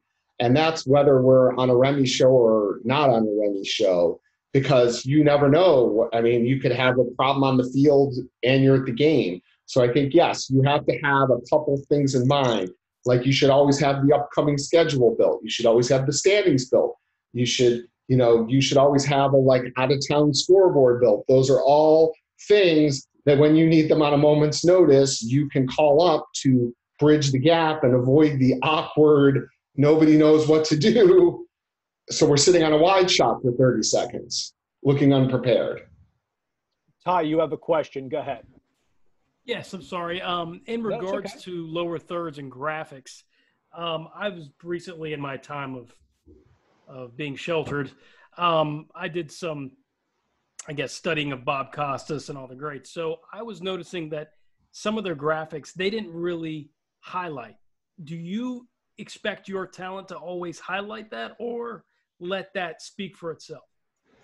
I don't always expect it if they're in the middle of a story and I want to get something in, like a key stat that explains itself. I don't think they necessarily need to interrupt the story to tell me the points in the paint are 12/8, but it's a nice thing to put up there for the viewer. But I think if we're trying to tell a story around that, or we just came back from break and did a highlight package on points in the paint, I would expect that they keep talking about it as the ball's coming back into play until they've kind of, exhausted the things they could say about it. I mean, I will say at least 5 or 6 times during a game, I will hit my IFB button and say, stat on screen, or look at the monitor, because I think it's important. But otherwise, I don't tip them off that it's coming unless I think it's important and it's something they need to talk about. And Ty, I've learned this from working with, accomplished people like Joel in different markets. And I think Joel would tell you the same thing I'm about to say, is that a quality producer, director will be listening, especially the director. Right. The producer's managing a lot of people. Of course, they're listening to the announcers, but a director's not only paying attention to the camera shots that the operators are providing, but also listening to the talent. And this happens a lot. I mean, every sport, but I'm thinking baseball right now. They're talking about, the hitting coach in the dugout in the Phillies on the first base side, and they're going to that shot. You don't need to say, obviously, and they have a lower third with, the hitting coach in his bio. You don't need to read everything that's being there. the director is putting that up as support to your conversation. I will tell you, early on in my career, especially like the first couple ESPN 3 games I got, and it was just being inexperienced and learning. I would, when a producer director would put something on, I would feel the need to read it. And your producer director knows that you're not ignoring it, but it can be up there. You don't have to read word for word with what's going on the screen. But if you hit on those points, if you're having a conversation and the producer director is putting that graphic or building it to support your analysis, I think that's great. But it's honestly, when you're in the moment, you have to choose whether or not it's important, like Joel said, to whether to read it or not. Sometimes I find myself, I'll be honest with you, I don't know, Joel, if you agree with this, but if I'm watching a newscast, not even sports, and the newscaster, the anchor, is reading bullet points, sometimes I'm paying attention more, quite frankly, Right. whether then it's just there and thinking that I'm going to read it where I'm just kind of gazing. I don't think every viewer is lingering at every word the announce team is saying. Yeah. Joel, does that get on your like negative list if sometimes your talents don't always? No, I think where it gets on the negative list is when I've said on screen and they still ignore me, because I'm only going to tell them on screen when I think it's important. Okay. So when I tell them on screen, I'm telling you this is important. You need to reference it. I know what I'm talking about. And then you ignore it. That's probably where it gets frustrating. Thank you. Great question, Ty. Thank you. Thank you very much. So going into the do's and don'ts of announcing here, and Joel mentioned this with the monitors. I believe, having done multiple sports from the studio, and I'm still learning in addition to all of you, but player identification is paramount here. And this is the same when you're on site versus off site, getting the right male or female athlete. How I do that a lot of times, and I'll get to this in the next slide, is video work. If I don't know now, when you're in a bigger sport or you've seen the previous team play or the team play a previous game, it's easier to go back, watch that game or watch highlights on YouTube to get player identification, because when you're calling a game remotely, like Joel said, you never know how tight the camera shots will be. You think camera one is going to push in, sometimes it'll be really wide. And if you don't know if that guy has dreadlocks or this guy wears orange or neon boots, then you might be guessing, or the numbers aren't clear. I remember doing an Ohio State game. I was in college for Big Ten Network or for Indiana Athletics. Ohio State wore white jerseys with gray numerals, and if you didn't know what he or she looked like, you were dumbfounded and you were guessing, and you needed binoculars. It's tough. So player identification and staying on top of the play, the rudiments of play-by-play, are at utter importance when doing these games. Now, the delays. I asked Joel about that initially, handling interruptions during play. You shouldn't panic in those situations. What I found, and I've learned this from even my interactions with, our New York Riptide broadcast, Joel, is you got to have that ancillary material by your side, even if it's so-called film material, whether it's standings. And Joel might not put up a graphic because he's dealing with something in the truck, or it's not the time to do with it. And he said, hey, we're just going to stick with a wide shot here. Come up with conversations. Keep the conversation active and organic with your analyst, or whether you as the play-by-play guy, just setting the scene before a game or coming back, a reset of the game. You don't want to have a lot of dead air when the production's showing a wide shot. We get a lot of wide shots on our Philadelphia Union games, and if you're not talking, it seems really weird. I know you don't need to talk every single minute when you're on TV or every single second, but I think that's important. As far as location goes, you don't need to fool the audience, but I think, Joel, you would agree with this. There's no need to say, hey, our Riptide games are coming to you from the studios in Clifton, or our ESPN games, we're in Bristol, we're in Charlotte. Joel, you said this from the top. A lot of fans out there watching games will not know where your Remy is deriving from. Right. And they're not even necessarily watching the whole game. So exactly. They're not even thinking about that. Exactly. So yeah, but I tell the announcers, never come on here and say, hi, we're doing Riptides and we're in a studio in Clifton, New Jersey. No, you just say, welcome to tonight's Riptides game as they host the, New England Black Bulls. You don't have to say where you are. Exactly. And then sometimes what I do, and I've done this with the Riptide of the Philadelphia Union, from our New York Riptide studios, from our Philadelphia Union studios, or from 6 ABC in Philadelphia. And then that's the only mention I'll do, or maybe when I do my halftime hit, the first block in the halftime. But you don't need to keep saying it over and over. I think it's a visual medium, TV, so everybody understands that. People will know who are watching, especially diehard fans who are probably watching your product, especially those of you that do college sports. You'll get a lot of parents, cousins, family, friends. They'll know what's going on. That goes with the TV feed. You see there, work with what you have. No sort of complaining. The Olympics does this. Tennis, for those of you that know what Vista is in Florida. Joel, I don't know if you're familiar with that product in Florida, but I think it's a great operation where they could put all these games on. It's a different quality level as opposed to, like you said, the NBA, NHL, not diminishing that product at all. They're trying to put on the games. They have this great setup in Florida to do all these broadcasts, and they work with what they have in these different markets. And I think that's definitely a paradigm for the future, that there will be more remotes. Joel, I want you to hit on this Nat sound point. I think very important. Sometimes we'll get feeds that I've been a part of. This is not just lacrosse and other sports where we get great sound as if we're at the venue. Other times you hear nothing but the announce team. How do you work with that, and what challenges present itself especially when you don't hear Nat sound? And that's like a broadcast. That's one of the key things.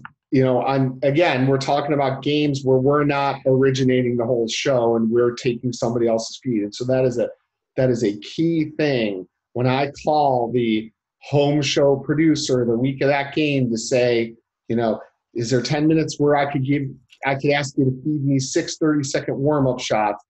But even before I get to that, I need your Nat sound mix in the transmission path. Where are you going to put it? Can you put it there for me? Because it's really, really tough without that. And unfortunately, sometimes when you're taking these other feeds, right, they may only have one sound effect mic on the field. And so it is what it is. So, again, you got to do the best with what you can. And you've got to set the realistic expectations with whoever your boss or client is as to what this is going to be. This is going to be the most interesting thing, I think, about this return of NBA and NFL. Joe Buck says, we're going to be piping in crowd noise on every game. Then John Madden says, that would be ridiculous. So I don't know where that's going to end up. I've heard that they're going to set up like Zooms of fans for different teams, and then they're going to track that audio in depending on which team just made a good play, which seems better than just piping in fake crowd noise. But I don't know what's going to happen. I don't think you do anything to enhance the crowd noise. I think you say there's no one here. We all know why. We're not trying to make this like it was Sunday at 4 in Dallas, with 100,000 fans. But it'll be interesting to see where that shakes out. Want to get your thoughts on, if you're producing or directing the game and you're in that camera operators meeting. I'm thinking of, football shot tightly, right? It's on the field. But let's take NBA. You could even say MLS, where are you telling your camera one, your hero shots too on camera two, but let's just say camera one right now, the main camera that's following the game. Are you telling them, Joel, in an instance where no fans are coming back, to shoot more tightly on the action so you don't see those empty seats? And I'm sure you've done games where there's empty seats in some of the smaller colleges you've covered. I think you're going to try to limit the empty seats, but it largely depends on where the camera positions are in the stadium, how much you're going to be able to crop them out.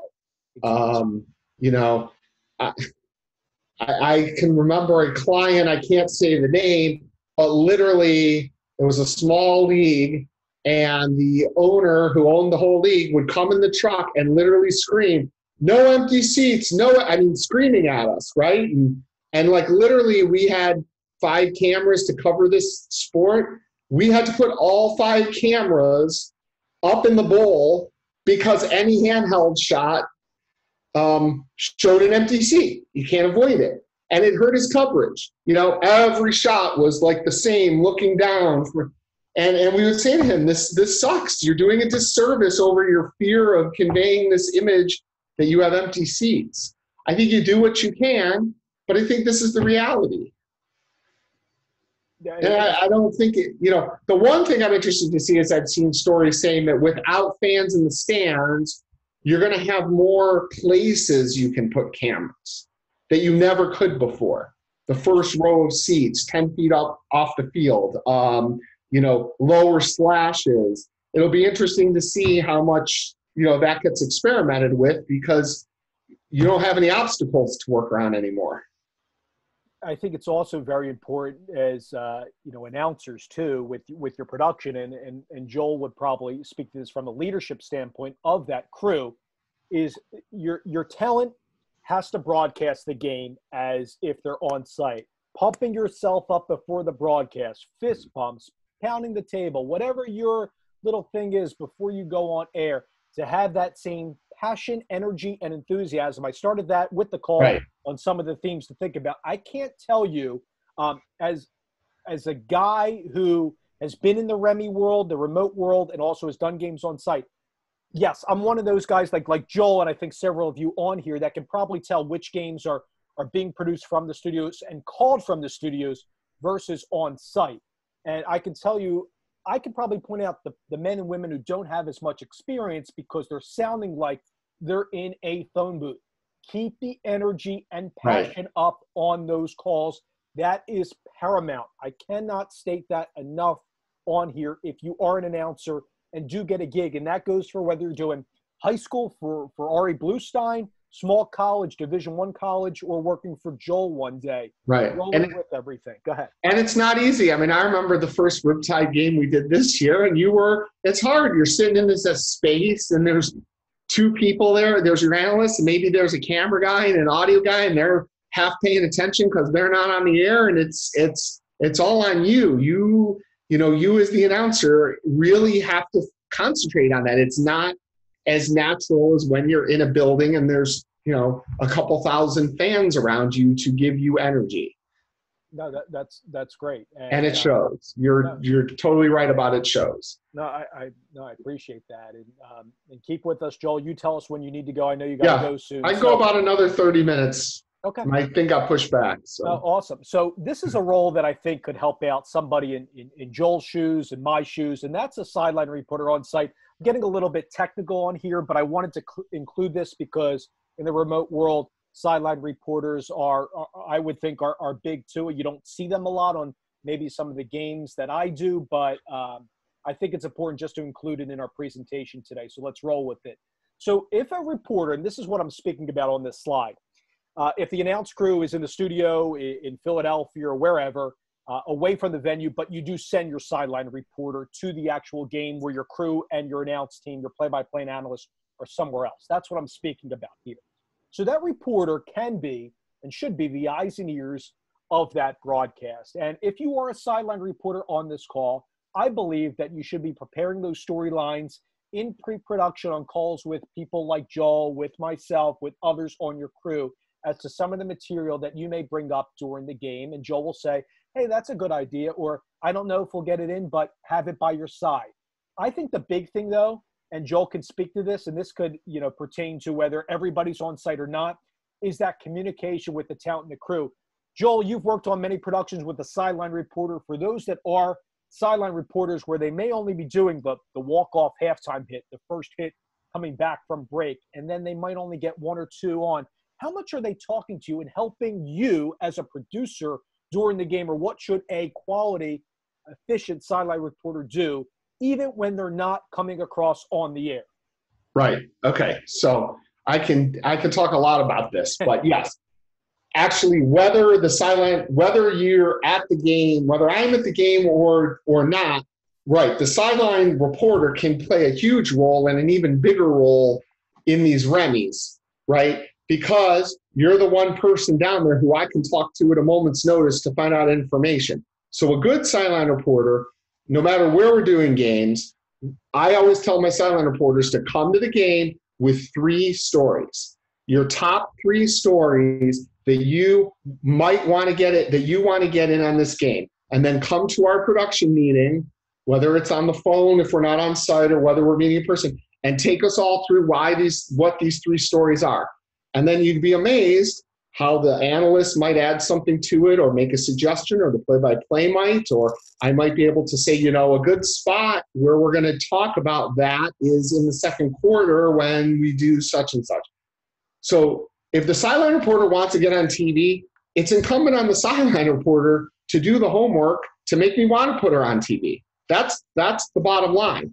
And the more that she or he can do for me during the game, the more likely I'm going to be to take her or him. If they're just going to stand down there waiting for the end of the half interview, I'm not going to be thinking about the sideline reporter.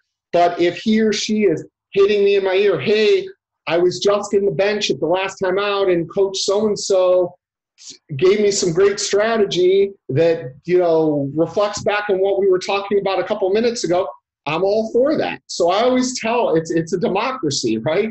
The more you do, the more you're going to get out of it. So that's kind of how I handle the sideline reporters in general. They should be more than just the walk-off interview. They should be helping to tell the story. In fact, I tell sideline reporters all the time, where you get really good is when you hear the play-by-play analyst discussing something, and then you can jump in and join the conversation. You've got something else to add to what they're talking about, something you observed, something you heard down there, and then it becomes like a three-way conversation. That's great. On these Remys, though, just getting me basic info. Hey, this person isn't starting, or this person got hurt in shoot-arounds, or hey, I see so-and-so sitting here at the game, like things that I can't see or know, even if he or she doesn't get to report them, are really, really good things. And even, when there's confusion about a call, like one of the problems with the Remys is, if there's a non-obvious foul call, let's say in basketball, or it's an away from the ball call, you don't really know what's going on. And whereas in real life, right, the officials would come over to the table in those situations and tell you, there's no one to come over and tell. So that's where the sideline reporter needs to jump in and kind of fill that role and explain back to us what's going on. I'll give you one of the most craziest sideline reporter things. So I do a handful of Big Ten Network games a year in Chicago, the Micers that Dave's talking about knows about. And they called me, this was 2 years ago. They wanted to televise the cross-country championships of the Big Ten. Okay? They're going to run around a golf course on this crazy circuitous, route that goes all over the place in a very giant area of a golf course, like a 2,000 yard by 1,000 yard space they're going to be running, right? And there was massive discussion and calls beforehand with the operations people at BTN simply about where to place the cameras on the course so that we don't have any blind spots, right? And that was a new thing for me, right? But all that aside, the announcers were in Chicago, but they said, we're going to give you a sideline reporter. And that was huge because she was down there when the racers were getting lined up. So we knew who, the Big Ten people were supposed to tell us what the order was. But, they're busy, they're doing it. She was able to cut through and get us that. Or we told her, these are the three favorites in the race. Please tell us where they're lined up to start the race. And then during the race, we did have blind spots, actually, because there was no way to avoid it. And she was able to kind of hang by the race officials and feed us info. Hey, so-and-so just took the lead. You can't see it, but this just happened. And then when they came off the course, right, she was able to grab them and get that kind of immediate reaction in the moment because she was there, whereas if we just had a headset to put on them, it would have probably not been as, exciting. So if you talk to that woman, and I can't even think of her name now, she would probably tell you that 75% of her day was just helping us with information, and maybe only 25% of her day was actually being on TV. And you got to be willing to be a team player if you're in that position, like I've talked about, especially in a Remy world, in a post-pandemic world, if you will. And you got to be doing those seemingly multiple jobs, but to help out the production, and that goes with saying you're the eyes and ears of the broadcast, but also pitching stories and suggestions. And sometimes, Joel, I've been a sideline reporter on BTN a few times early on in my career. I will tell you, sometimes they'll say, "Hey, great stuff. We just can't get it in now," or "Hey, thanks," and maybe you'll get in. You can't take it personally. But for those of you that are looking for opportunities, I know there's several play-by-play announcers on here, and if you're struggling maybe for that play-by-play job, it's an opportunity, like Joel said, pitch yourself to maybe you can get on these Remy work as a sideline reporter. I know it might be tough with the social distancing going on, but maybe some of these productions might have some openings there to get your name and face and your quality of work, more importantly, on the air. And maybe you can slide in back into the play-by-play booth. I think that's really important there. Also, communicating with your producer and your sideline reporter about the toss. And what I mean by that is when I would say, "Hey, let's go down to Danny for more." And is Danny's mic going to be open then? Or is Joel going to say, "Hey, I'll let you know when your mic's open," or our audio guy will tell you. So that's important to understand. And these are elementary things in broadcasting, to say, make sure you know when you're talking in your mic. So what I mean, for those who have no idea what I'm saying, and Joel, you can clarify me here, if a reporter has a microphone and then has an earpiece, what we call an IFB, he or she is talking into the microphone, but it's not going over the air. They're just communicating to Joel in the production truck, and it's Joel's job and the audio person to have that feed go on the air at times and not go on the air. So Joel, how do you avoid that cluster, if you will, when the right time is to? Are you saying to your audio person, your A1, open the reporter's mic, and when not to open it, so you avoid that confusion? Yes. So I'll have a speaker in front of me in the truck at my seat, which will be a always on of that microphone. It's what we call pre-fade. Anytime she talks, moves, I hear it. When I want to talk to her or him, I'm just saying her because, let's be honest, more sideline reporters are probably women, so please don't be offended, anybody. But when I have something from her, I will hit the button that I have to her and say, "Hey, are you there?" And we'll have a conversation. Or if she has something for me, all she has to do is pick up her mic and say, "Hey, Joel, are you there? Joel, can you talk to me right now?" And if I'm busy and there's a lot going on in the truck, which she would know, I'll just say, "Stand by, I'll be with you in a moment," or "Hang on, I need a moment." And then I'll resolve whatever I resolved, and I'll say, "Okay, what do you got?" And then we'll have a two-way conversation. And then if I think it's worth getting in, then I'll say, "Okay, stand by, we're going to come to you." And then I'll tell audio, "We're going to open up the sideline stick in a moment." And I'll tell the director, and I'll tell the play-by-play guy on his interrupt, and I'll say, "Danny's got something when you can get it to her." And then we listen, and in the case of Dave, when we hear Dave, "And now down to the field," then the audio guy will open her mic. She'll give a report. If they're going to have like two-way conversation, we'll leave it open. But if it sounds like she's wrapped a report, I'll say, "Kill her mic." And then audio will kill the mic in the broadcast, but she can keep on talking to me through my little speaker that I have. That's awesome behind the scenes tidbits there for those of you that haven't been involved with some of the bigger broadcasts there. So that's how you avoid that confusion. And sometimes, let's face it, it happens on all broadcasts, even the biggest broadcasts where the sideline mic is left open, or maybe an extra analyst or a guest in the booth. It does happen, and you just move on. You don't embellish or amplify the mistakes made. I would say to you, and this is getting very technical broadcast, and I've talked about this in other Zooms, when you guys toss to a sideline reporter, I'll end it with this for this slide. Make sure it's as smooth as possible, polished, less is more. I always like to say in my production meetings that Joel was speaking about, that Joel and I would have, or our analyst, if it's lacrosse, with Mitch Belisle, and our sideline reporter, Danny Wexelman.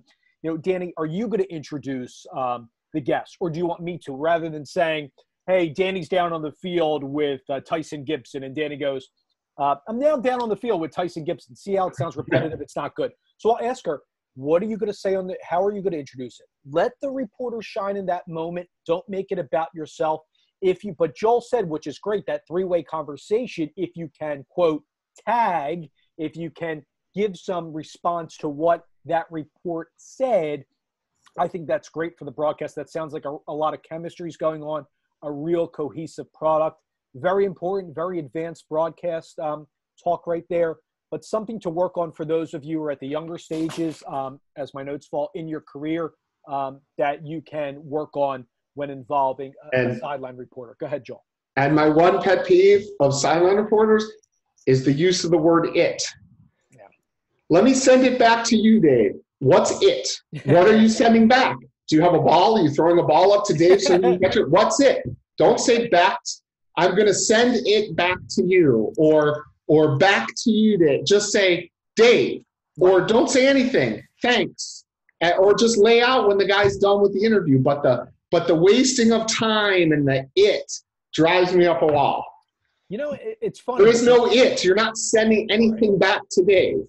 I think that, and I agree with that. And I think like the layout philosophy is probably the best, or just like Danny does on our broadcast for the Riptide, Dave.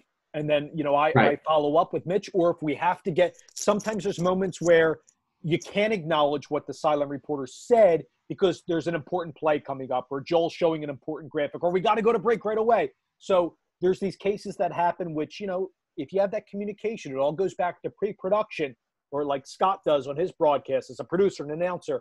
You talk about all these scenarios before the actual event starts. Watch Tracy Wolfson or Aaron Andrews or any of these people. They either just stop or they just say, in Tracy's case, Jim for Jim Nance, or Aaron Andrews say Joe, and that's it.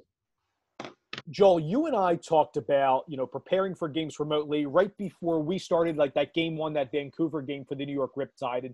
And we talked a little bit about crisis scenarios, but let's end that crisis scenario conversation with what happens when the feed goes to black, goes down, you don't get the signal from the home venue. How do you prepare your announce team and your crew in the truck when that occurs, and has that occurred in your career? So I'll tell you one shining example was CBS Sports Network used to have an NBA, what's now the G League, but was then the D League, had a national game of the week package of NBA G League games. And I was fortunate enough to be the producer on the whole package. And the first year we traveled to all the sites, Austin, Santa Cruz, Sioux Falls, you know, all these, you know, places that, you know, not so much Austin, but there were plenty of trips to Canton, Ohio and Fort Wayne, Indiana, and places like this. And the second year, though, because of budgeting, they had the teams switch the cameras and send a switched camera feed back to us in New York, and then we did the graphics and the replays and the announcer and everything. So my announcers were Brent Stover and Ala Abdelnabi. Wow. And they were in a room. Actually, it's the room, if anybody watches CBS Sports Network, it's now the room where Adam Shine does his show. But we had a table and a giant like CBS Sports Network banner behind them. And so a couple of interesting things, because this is good Remy stuff, because that was really in the like early days of the Remy. And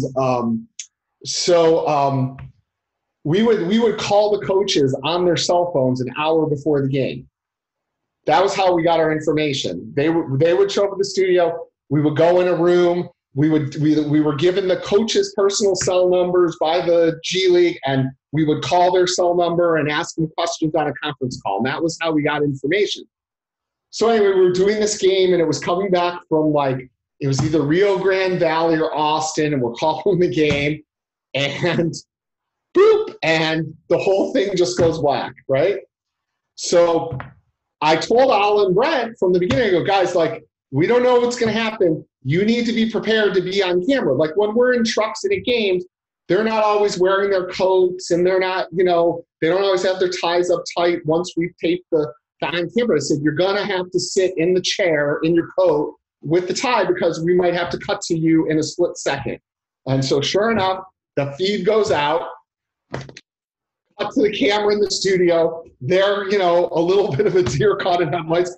The game is still going. We don't know what's happening, right? And I'm trying to remember what they said, but I think they said, okay, so let's take a moment and recap the game for you. And they had like a stat screen at least, so they could say, you know, Tom Jones had 17 and this guy had 15. We're having a little technical difficulty from the venue. And meanwhile, it's like full-on chaos in our room trying to figure out how we're going to get the signal back, right? So I think we sort of recapped the game for, you know, a minute or two, and then maybe talked about big league or big picture D-League. Maybe we showed the standings or our upcoming ride. And once we kind of had done a few minutes of this and it wasn't coming back, it was like, all right, we're going to take a break. And hopefully when we come back, you know, we'll have the feed restored, which is kind of what happened. But I'd say we did 5 to 10 minutes of fill until the feed came back. And, you know, they did the best we can. They didn't jump on and say, Rio Grande Valley sucks, or, you know, what the hell is this league? And, you know, stuff happens. And I thought they handled it really well. The funny part of the story is that we then later found out. So the group producing the game had a TriCaster. Anybody knows what that is? It's basically a computer, okay? They were switching the feed. They had like 4 cameras coming into their TriCaster, and we had and they were just, you know, punching along, and that was the only thing they had to do. Apparently, one of the guys on the crew during the game like rocked back to stretch and kicked the power supply under the power strip under the table, kicked it out of the electrical outlet, and took the whole thing down. Wow, that's crazy. Yep, it happens. And I know one of your producers, Scott Zolatoro, wants to come on and weigh in on this conversation. Yeah. So let's get Scott on. Hey, Scott. Hey, so I also had a similar situation. It was actually in the same studio that Dave, you and I have worked in, where I was doing a Cosmos game, one of those soccer games that Joel was talking about, and the feed, and this is soccer too, there's no commercial breaks during the 45 minutes. So the feed from, I believe it was one of the Florida teams, just went completely black. And, you know, you only have a split second because your feed is black as well. And we were on, you know, actual TV here, so you can't just have a black screen up. So, but you got to give, you know, the talent a heads up, like, hey guys, in 2 seconds, you're going to be on camera, so smile. And then obviously you guys just have to play off as obviously we're having technical difficulties, and we got to go from there. And then obviously another thing, Dave, and this was me and you earlier this year with one of these Riptide games. We were doing one of these Remy's, and you were talking earlier about how these, these other sites, you're so reliable, you rely on them. And one of the big things is going to breaks, you know, and I'm sure you remember the game where, because we're just taking their camera feeds, we have no wide shot of anything. So they'll go to black. So the guy is like, okay, we're going to break. And then that's it. They go to break. So normally I try to give Dave, when we're doing a normal game, you know, like a count, like, okay, like there's a replay up. So 8 to break, you know, 5, 4, and Dave knows at 3, he's got to stop talking. But this person who was directing this other show just went to break immediately and again left us in black. So Dave, you know, has to basically just on cue stop talking so he could roll commercials. And that's a really tricky thing to deal with. Joel, no, Scott, that's great that you shared that. I'm curious from both your perspectives, because we haven't touched on replays, especially when you're doing these Remy's, right, these remotes. You know, how do you coordinate with the home producer, their truck, their production, what type of replays that they would be inclined to show? And I'm talking really rollouts here, what Scott was talking about, how they can prepare, whether they show faces or they just go with a big play that we saw a few minutes ago. Yeah, you try to have communication with them again, but it largely depends on their skill level when you're going to get it. So it's sometimes I don't know what's coming. Back to the other thing, though, with the if you lose the feed, one thing that guys out here can think about doing is, and we did this on some of that soccer, we would record like 30 seconds of a wide shot before the game started. And then always have that kind of one button away, so that if it did go to black, we could cut to it, much like what a master control does when you're checking in on a real TV game. This may be too technical for you guys, but like Like when we're checking in on a CBS or a Fox game, we're going through all the transmission check-ins stuff. The very last thing is they ask you to put up a wide shot and what's called the technical difficulties card. And it's a version of the title graphic that you would use at the start of the game, but there's an extra line at the bottom that says, technical difficulties, please stand by. And then they record that. They record a couple seconds of that in master control so that if they lose the feed, they can cut to that freeze that says technical difficulties. So essentially, we're creating our own technical difficulties card for these kinds of scenarios. Yeah. So, and I can answer the question that you said, Dave. So when I'm producing a game, and I've done a few games where there's somebody else taking a feed, it's more not of a conversation. It's if you're the one that's taking the feed from somebody, you more have to just listen.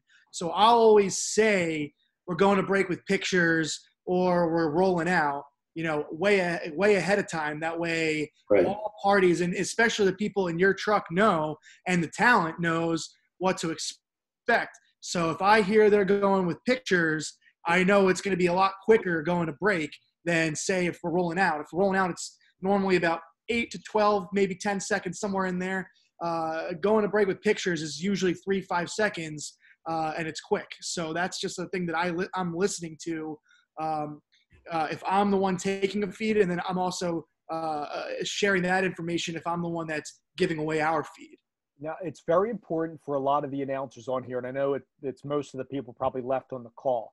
And for working with guys like Joel and Scott and some of the the other broadcasts that I've worked on too, is when you're in that situation where you're going to break, and there's whether it's a rollout or faces or a wide shot, the producer sometimes, and Joel and Scott, you just hit on this, sometimes you are figuring out this information on the fly, just like the announcer and just like the viewer, because you're not in control. So for those of you that are announcers here, take it slow on the rollout to break. But as soon as your producer says, all right, time to go, or 3, 2, and you got to stop yourself and go out as smooth and polished as you can be. It takes some practice. Over time, you'll find where you'll know to stop in your tracks, go out as if you haven't missed a beat. And especially on a show where you are the Remy show, because you have absolutely no control of when play is going to start. So you've got to be right. And you can't, and commercials are what sell all of our business. So you can't miss commercials, and you can't dump out of commercials. So especially if you're the Remy, you've got to get off. Right. What Scott's saying, especially just to drive that home, in certain sports, they are not forgiving when the timeout's punched out, it's 90 seconds to the game. So if you're 10 seconds late going to break, there's a chance on the end of the break, you're missing 10 seconds of action. Which is awful. Which is awful. So you've really got to have good control of that. Very, very important, very advanced things for those of you that are, working with your smaller broadcasts. If you're like working at a Big Ten school on BTN Student U, these are some of the things that we're talking about that maybe can be communicated, with your. And sometimes when we do these Remy shows, we purposely ask the broadcaster to make the breaks. Like we know that the home team's taking a 2-minute break. We might say, hey, if you have inventory in there that isn't sold, could you maybe make our break only 1:30 so that we know if we're a few seconds late to break, it's not going to matter. And then we actually have a little time coming back to maybe tell a story or do something like that. That's great. I want to dive into next, and Scott, hang on if you want to chime in. I have about 15 minutes, Dave, just so you know. Great. Thank you. Okay. No, that's great. Our prep for calling games remotely. A lot of you, upon registering, asked me, do you prepare any differently? Does Joel prepare any differently from their games? I can speak from the announcer standpoint. Joel and even Scott can chime in from a producer, director standpoint. I would say that generally your prep process is your prep process. I would say it's at the last bullet point where I talked maybe 15 minutes ago about video work, about player identification. Calling the game is calling the game, staying on top of the play. You better know who all the players are. You better know who all the coaches are. I will say this, and it's not necessarily a guy like Joel or Scott's fault, and Joel and Scott can hit on this. Joel and Scott are my producer for the game. The home team, the home broadcast might not be familiar with our team. they show the wrong coach. They show an assistant coach that looks like the home coach. It is your job as the announcer to correct it. You don't have to, go crazy and say that broadcast is horrible. You can just say, and JP Delacamera, who I work with at the union, is great at this. They say, no, that's assistant coach Pat Noonan for the union. Jim Curtin is to the left. Simple, short, to the point.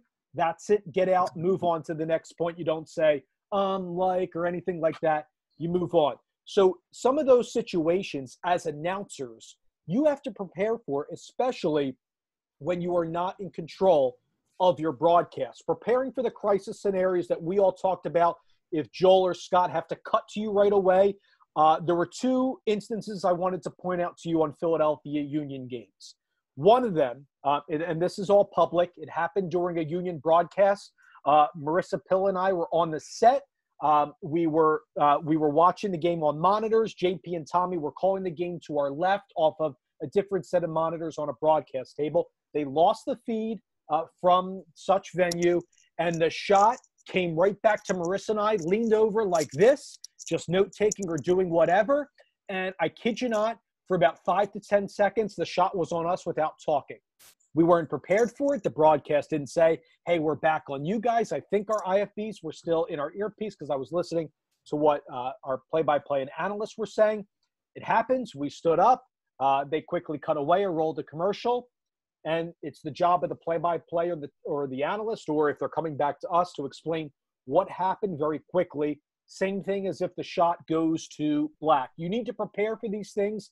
And I would talk about these scenarios with guys like Joel and Scott, or men and women that are in charge of your productions. What happens, in particular, if you're with a smaller production at a school, at a college, at a high school, where, like Joel said, somebody kicks the plug, that could happen. So that pre-production, very, very important. I think the conference calls with coaches and players might happen more so, and watching training might be limited, especially in a pandemic or post-pandemic world. So Joel, Scott, I know sometimes it's hard for you guys to coordinate these things because sometimes the media relations people don't know what's going on with practice schedules and all that, but it's incumbent upon your talent or the media people or the PR people to have some of these calls, whether it's sharing lineups, if you guys can have the ability to get that information accurately and confidently, to have all those ducks in a row before your calls. How much of that process, we're talking with media relations people, ops people at broadcast and coaches, is important for these Remys? Joel, 100%. I mean, 100%. I will, whatever game I'm doing, I will contact the SID or the PR person or whatever it is, roughly 5 to 7 days out. If the game's on a Thursday, I might wait till a Monday. Hey, I'm Joel Kate. I'm producing this Thursday's game for CBS, and I have a form email with about 7 or 8 bullets. I will give you this. I will need this. Please send me this. What about this? And I copy and paste every week. I send that same email out every time I'm doing a game. When I'm like on a package where we're moving around to different games all the time, when you're covering at one team, it should be easier, but you need to set up a call with your talent. And then I often defer to the talent. Like if it's a team we're covering for an entire season, after the first couple of weeks, I don't know that we need to have a weekly call with the coach as much because the announcers can kind of get what they need before the game or whatever. But if it's like we're all going in for the first time and it's a one-off show, I do a production call with everybody on the line just to talk about, this is when we're on the air. This is when shoot around is. This is, do you want to go to dinner the night before? This is when I need you there the morning of the game. These are the sales items that I'm going to need you to tell me your keys to the game. I'm going to need you to tell me this. What topics do you want to talk about in the open? And then I'll say, do you want to have a call with the coach? And if you do, would you like me to set it up, or do you want to set it up yourself? And I do that on almost every game that I do. Yeah, so you asked earlier about how you prepared differently for a Remy game. Yeah. The way you prepare differently for a Remy game is, like Joel said, a few minutes ago, is you have to rely essentially on what's coming back from the site. So so the way I'll prepare differently, and Dave, this is what we were doing for some of those Riptide games, was I would say to you, let's pick a few storylines that we could talk about, not just one, because there's a possibility that we're not going to get shots of that player. And also, since we're not on site, we don't know if this player gets hurt. We don't know if they're scratched late, and we might have to, scrap all that stuff. So we have a few things extra prepared in case, there's an issue like that. So, and then you as a talent, you guys do a great job of, being able to change gears so quickly. If like me or Joel were to say, hey, guess what? We're not going to get the footage of this player. Instead, we've got this player. You've got 10 minutes to come up with what you want to talk about on that player. Right. You got to adjust on the fly. If you want to succeed in this business, whether you're in Joel's shoes, Scott's shoes, my shoes, any part of the production, I think all three of us would agree that it's about, crisis management. It's organized chaos, as a lot of people say, in a production truck. The same thing whether you're announcing or producing the game. You got to think on your feet a lot of times. You can come in with all this preparation, whether it's Joel or Scott's rundown, my prep and my boards, but you might be using only a portion of that material. Joel, I know you got to go, so do you have some closing thoughts before you head out today when I wrap up a few more slides? I would say that, it's a different world. Right. And nobody knows what this world's going to be. And anybody who tells you it's going to be like this right now doesn't know. Okay. And I think that the people who adapt are the ones who are going to succeed. The one who sit there and say, well, this is how we've done it for the last 30 years. And I don't want to do it differently. Are going to have a problem. I mean, I've had this conversation with so many people, I'm going to say the old days, meaning pre-March 11th, right, when everything stopped. So in the old days, right, a baseball game or a hockey game on the pro level could have 3 shows simultaneously. At the Phillies game, you have the Phillies feed, the Mets feed, and then maybe there's a Canadian feed or a ESPN national feed. So that's 3 producers, 3 directors, 3 TDs, a dozen tape guys, 8 graphics people. Now it's going to be one truck. It's going to be one truck making a world feed, sending it to the Phillies partner and the Mets partner, and then the Phillies partner or the Mets partner deciding how much they want to enhance the show with their own announcers or their own graphics and where they're going to do that. And that's going to be the new world. So when you talk about, Tom McCarthy says he's not going to be going on the road to call Phillies games, that's what he's talking about. And then conversely, when you're the Phillies home show, you're going to have to produce the show probably somewhat differently because you have to account for what the Mets want. You can't just show endless cutaways of the Phillies dugout. You got to mix in Mets dugout now. So there's going to be a lot of adaptation. What's also going to happen is there's going to be less work, I think. Where there were 3 crews at the baseball game, now there's 1. Some of the spots may be, sucked up in the local Philly version and the local Mets version, but it's not going to be the same. And look, all these networks and people, they've lost a lot of money. They're looking to recoup money. How are they going to recoup money? They're going to cut production costs. So it's really incumbent on this group that people understand they need to be flexible, that the way things were is not how they're going to be, or the perks and the entitlements are probably not going to be there. And some of it's going to be hard, and I don't mean to paint a doom and gloom picture, but that's sort of the tack I'm taking. We're involved in something that's 100% Remy, and I can't get into it right now, but that's where I see the future is supporting Remy's, because even when's there going to be a vaccine? Even when there is a vaccine, how long is it going to be until, enough people feel safe enough to go in, or governments are going to let these stadiums open, or, this whole idea of these tournaments now seems to be the thing, right? The MLS tournament and the NBA is going to have a tournament. And I don't know, maybe that's more how sports is going to be. They're going to move from city to city. I mean, like I said, nobody really knows. But those who are flexible and those who adapt and embrace new technologies and figure out ways to do more with less are going to be in demand. And those who stick to, I need my 10 hours and my meal break, and it's going to be harder for them, I think. Absolutely. And I want to ask you the final question. This is going off exactly what you just said, but a lot of the younger people on the call always talk about with our guests that you've been a part of, and thank you today for everything. This was really an informative call about separating yourself, Joel, getting to the next level. So how will, from a production standpoint that you're overseeing, is it the bells and whistles? Is it the animation? Is it the graphics? Is it the bumps? Is it the music? How, in a Remy world that may be the future, how does these productions separate themselves from one crew to the next? Yeah, I think you're trying. Look, at the end of the day, I always say this about TV, Dave. All we're doing is filling the time between the commercials.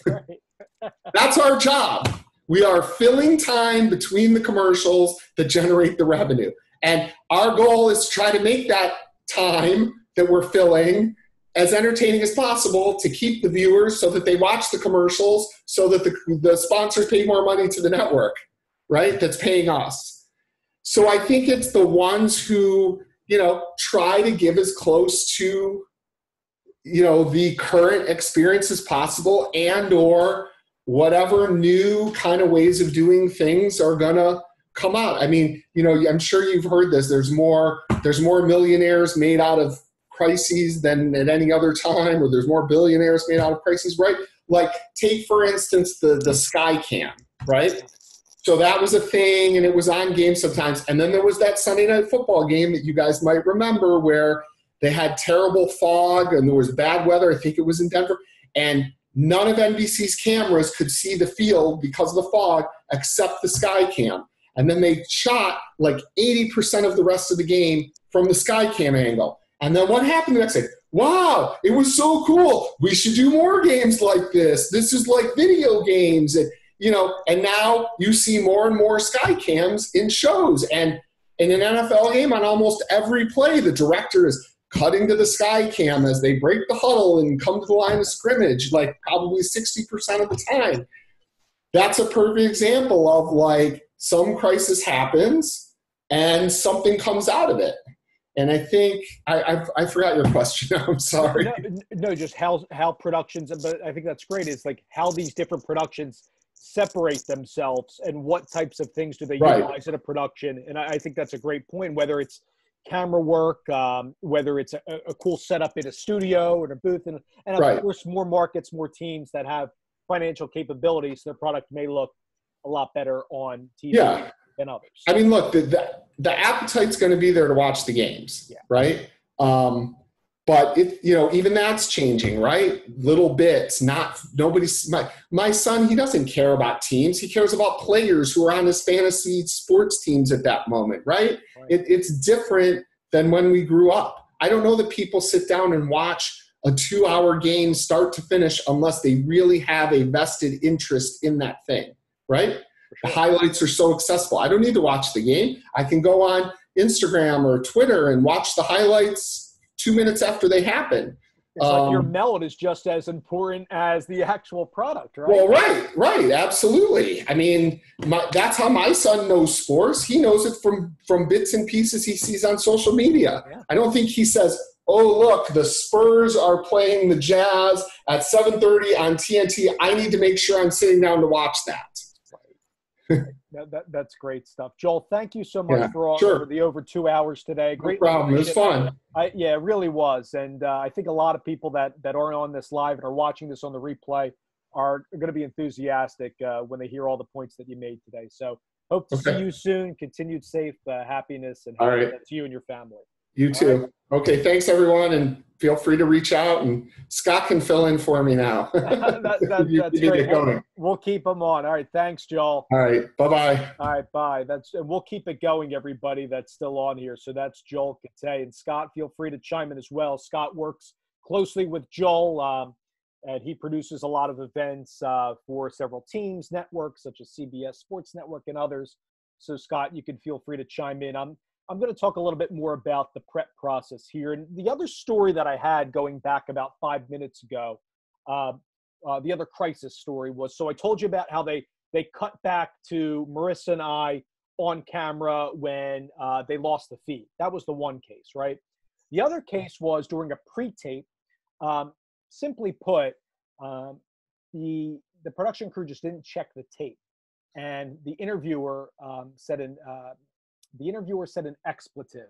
Let's just put it out there, and this was public on the air, and they quickly had to roll out of it. Unfortunately, our production crew didn't screen the whole thing from start to finish. It happened midway through. The reporter messed up. He yelled a 4-letter word that you could all think of, and they had to go back to Marissa and I again in the studio. And during the live show, it was a pre-taped interview. This was during live. They cut out of it early.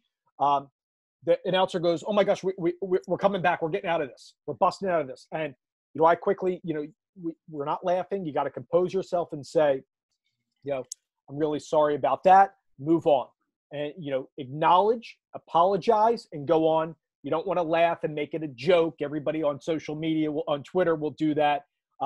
It happens. That was a good learning lesson, I think, for a production crew, even for an announce crew, that you always got to know when you're on these Remy games, whether you're a sideline reporter, play-by-play guy, or girl, your mic's always open. And this is not just a Remy point discussion. I think it's very important for everybody to understand this, that even when you're in commercial, somebody's hearing you. And I don't care how big your broadcast is, whether you're doing a big broadcast for ESPN or, you're doing a little rinky-dink radio station at a high school game for $25.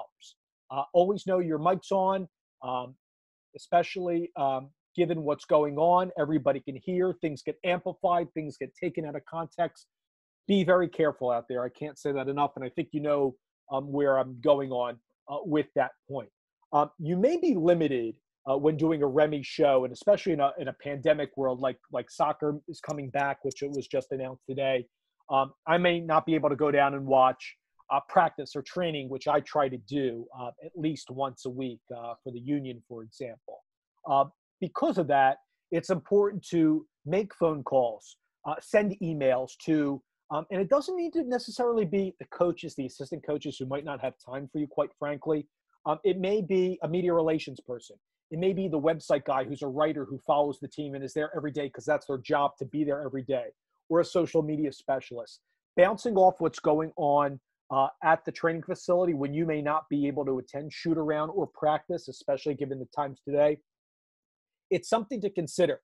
You see my color for board there with the Philadelphia Union, and I see that's against New York City FC. And at the bottom of that picture is just, some series history, all that stuff, their last 4 games that they played, and some other things that I may want to include on the air and how I organize maybe my game summary sheet. Important to come up with more information during those fill times. Have it at your disposal. Maybe instead of 2 or 3 tidbits for a player, have maybe 4 or 5. When it's a star player, I can tell you how I do it. I would have more information on the star player as opposed to somebody who's coming off the bench.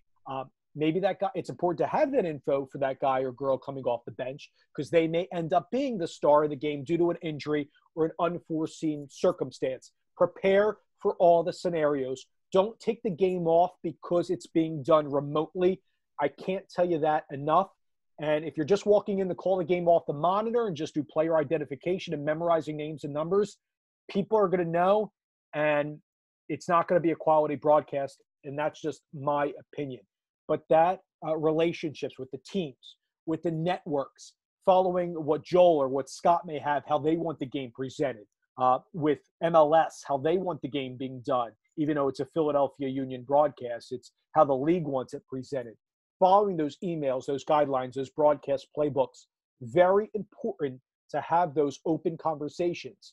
I see this a lot with a lot of younger people, and I saw it when I was at Indiana, and I see it when I travel around, on crews, like if I'm a part of like an ESPN broadcast or a network, and I see this a lot at colleges. Like people will just come and do the game, show up and say, all right, what job am I doing today? Or, what game am I calling? You do not want to do that. You don't need to be an announcer to understand that. A few days before you go into that call, where you prepare a week out, 2 weeks out, plan for, even if broadcasting is not your full-time job, prepare for that game. Take an hour a day to prepare leading up. Maybe the day before you go all out on your prep. If you're calling 4 games in a week, maybe you have to plan it out accordingly, how you prepare for all those games and understand people's schedules. Your producer who does 3 games in 1 week might not have time to talk to you until the day before a game. That does happen. Don't take it personally. And I work with a lot of analysts that they could be 3 games a week and they're traveling, and I might be doing 1 game a week. And that's awesome for me, but for them, it's just another game in a string of 40 that they get assigned. And you just got to take it in stride. And when they communicate with you, you roll it, prepare for the game on your own, set up the conference calls. If your producer, your director is not being good with that, with being proactive, setting up those calls. Be your own advocate. Go ahead, Scott. I'll add that no producer is going to be upset if your talent, if Dave or the broadcasters reach out to us. We know that we're busy, and like you said, sometimes I'm doing 3-4 games in 4 days. But to me, every game's a new adventure, and I treat each game as if they're just important as the others. And so if Dave reaches out to me via email, sure, I might not get back to him that minute, but when I get back to him, then we can begin to have a dialogue of what we want to do. And it's just important that it's a 2-way conversation. It's not just the producers, do everything. And me and Dave, we'll text during the week, we'll have a group text for Riptide games with all 4 of me, and then Dave, Mitch, and Danny. The 4 of us will have a group text, just throwing ideas out there. And that communication is awesome. And it can be as simple as what Scott just said, a text group. It can be as simple as 2 bullet points in an email. It doesn't need to be this long thing with with all like a 3-page report, essentially, is what I'm saying. So just keep the conversation going all week. I've been a part of some ESPN games where producer reaches out a week before, and we're sending like a few emails every so often, and might have 1 or 2 things in it, but it gets everybody revved up for the broadcast. Just something to keep in mind. And I think will be very important in this remote broadcasting sphere if they become more prevalent, which I think we all can agree they probably will, especially with social distancing. A lot of the things you see on this next slide are things that the play-by-play and the analyst should do, and really can be applicable to when you all are calling the game when you are on site.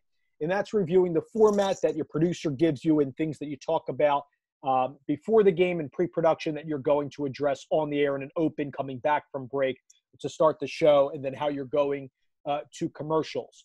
The rollouts, how the producer or the director is going to go to break. Very important to understand, especially on a remote show. Will there be some times where you'll have to think on the fly and say, we're just going to go wide shot, and it's the under 16, it's 6-4 Temple with the lead. It might seem simple, mundane, but you just need to roll with it. Less is more in that scenario, okay? Now, being the QB of a broadcast, again, that's applicable to the rudiments and the foundation of play-by-play in a TV or a radio broadcast, but we'll speak in TV terms here. And that's setting your analysts up for success.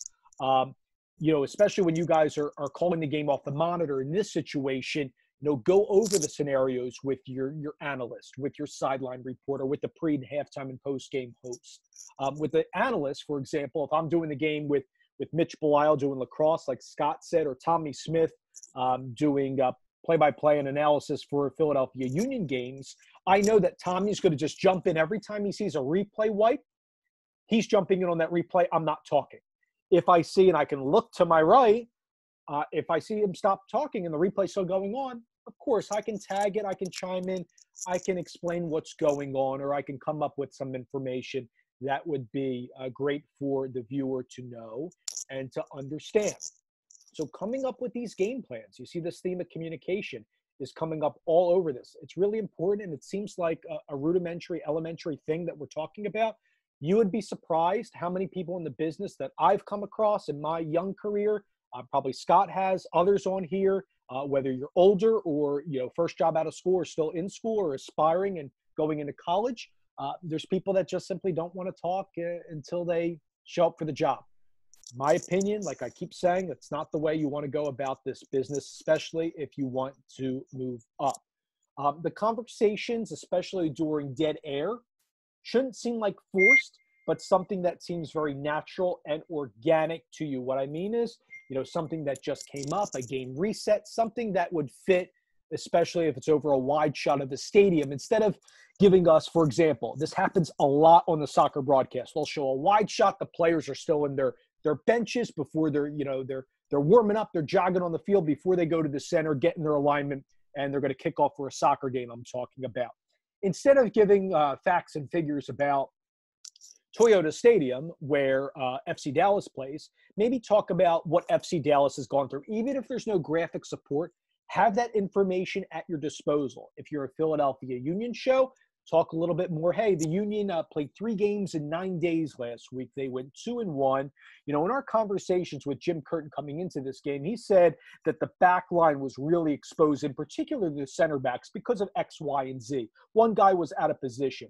And have that natural conversation with Tommy or your analyst there. So some of these things you might need to think on the fly. Some of them, if you're the one that needs to prepare and write these things down and you need to read from them, if you're not shown on camera, read from them, but make it sound natural and not like you're reading bullet points like you're teaching a class. Make all the conversations conversational, and it's something that in full disclosure, I'm constantly working on myself as a play-by-play guy. And I'm a guy that likes to write bullet points for my pregame shows, and when I'm not on camera, it's okay to look down and read from them. On SportsCenter, when they're reading from a highlight sheet, when they're given those facts and figures, they can't memorize every single highlight and the backstory to that in a 2-3 hour live show. It's okay to read the material, just practice it and make sure you don't sound robotic. Scott, you might chime in on this one, because a lot of the folks on here had questions about, if you don't have a statistician, how do you guys get the stats? How do you set that up? I've been in some scenarios where, quite frankly, we just don't get the stats, and the feed's not working. Joel said some of the stat programs just frankly aren't good. They're not great at updating. But how do you make sure, let's just say in a remote situation, that you get updated stat material that would enhance your broadcast? Well, the first thing you want to do is you obviously want to talk with the site that you're taking, the game from. So, and you want to try to establish, this is speaking on if there is no, good stat thing. The most important thing is that if you don't know stats, you don't say the stats. You don't make up stats. You don't, just embellish things. It's gotta be a fact or not, because obviously we're in the world of Twitter where people will know the stats at some point and they'll call you out on it. So you want to just make sure, and also for yourself. The easiest way for us to get stats is to communicate. I'll do this, and it's harder for Dave and those who are calling the game, but it's easier for me to ask somebody in the other truck, hey, who scored that goal? Hey, what's going on? And then when we get into commercial breaks, every once in a while, if there's a confusion, and again, they're trying to do a show and we're trying to do a show, so I try to keep it as brief as possible. But if there's a confusion, I'll say, hey, we're confused about this, or can you give me the updated numbers, or can you have somebody give me the updated numbers on this player? Does he have 15 points, 5 assists, 3 rebounds, something like that? And again, you want to keep it as safe and simple as possible. But luckily, we're getting to the point where most games, and this is going to be crucial for Remy games forever, is that we, and this is something that me and Joel are trying to convince every client and network and team that we do, is to get a dedicated stats line and a dedicated stats feed, because since we're not going to be in the stadiums, possibly, we're not going to have those stats monitors that feed out from the stadium. If you go to a basketball game, if you sit on press row, you've got a monitor that is a stats feed from the computer that is entering the stats. But maybe that's something that going forward they can find a way to send out to us. But it's an ongoing question. And then sometimes, Dave, as you know, there really is no way to get them, and that's a shame. And you just have to do your best to keep them by your hand. And I do that a lot on my broadcasts, and you can never think out there that you're not too big for the job, that you can do that. Sometimes, Joel mentioned the elimination of a stage manager, someone there, for those of you that don't know what that is, it's a male or female part of the crew that will help get the cue cards ready and the sponsorship reads. Like these keys to the game are brought to you by McDonald's. I'm loving it. Today's game is brought to you by Chick-fil-A. Eat more chicken, something like that. I do that a lot, as you probably we didn't have. We didn't have it at those Remy games. Yep. I had to, give Dave time. Hey, and this is lacrosse too, where it's nonstop action, and a lot of the time you're reading these things over live action. And he'll number the cards like 1 through, let's say, 15 or something like that. And he'll say, hey, get number 2 ready. And I'll push a button, like a talkback button that doesn't go out over air on the mic box. And that will go right to Scott in the truck or Joel. And they'll know when I have it ready. And Scott will say, all right, here comes the graphic. Go ahead and read it. Or I'll say, hey, there's an important play coming up. Stand by with the card. And I'll wait. So it's that communication over here. I use that talkback button. We can get into that maybe in another call. But I use that talkback button a lot on a broadcast that's only going into the truck. I think a lot of TV broadcasters, if you haven't utilized that, and that button's going to be that button's going to be even more important than ever in a Remy situation, especially if you're calling the game from your house and I'm producing from a facility or whatever. That the technology that we've been on calls with a bunch of different companies that are working on technology for this. Some of it already exists.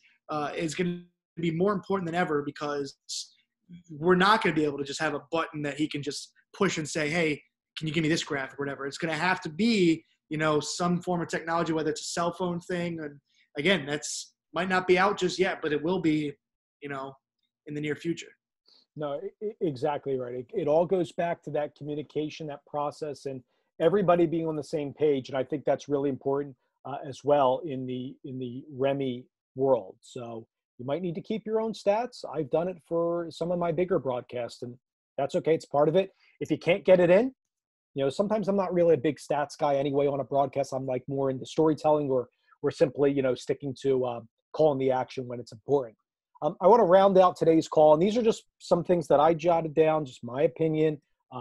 Don't take them as fact, but staying healthy in a studio remote setting, especially in the pandemic world and as we come back. And there's some simple things that you see on there, like wiping down the equipment you use, the chair.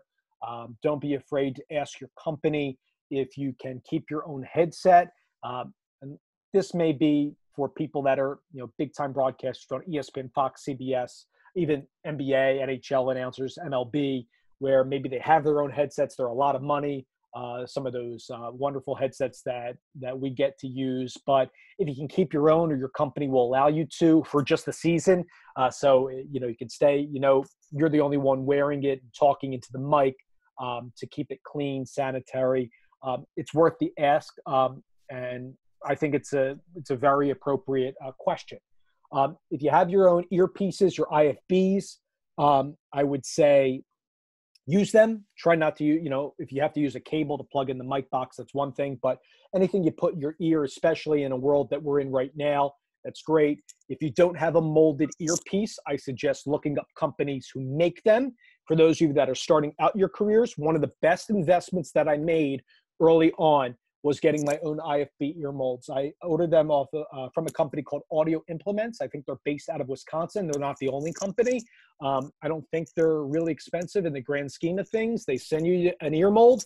You mold it. You use the clay solution to mold it to your ear. You send it back, and you pay for the IFB that gets mailed back to you within maybe a 1 to 2 week time frame. It's pretty cool. And if you don't have your earpiece, even if you're not getting TV gigs, but if you're preparing to have a future in this business, highly recommend that you invest in IFBs and look that company up. And no, they are not a sponsor of this fine program. We don't have any sponsors. Bring wipes and hand sanitizer to the studio. Use your discretion with, staying 6 feet apart from your crew. I do this a lot.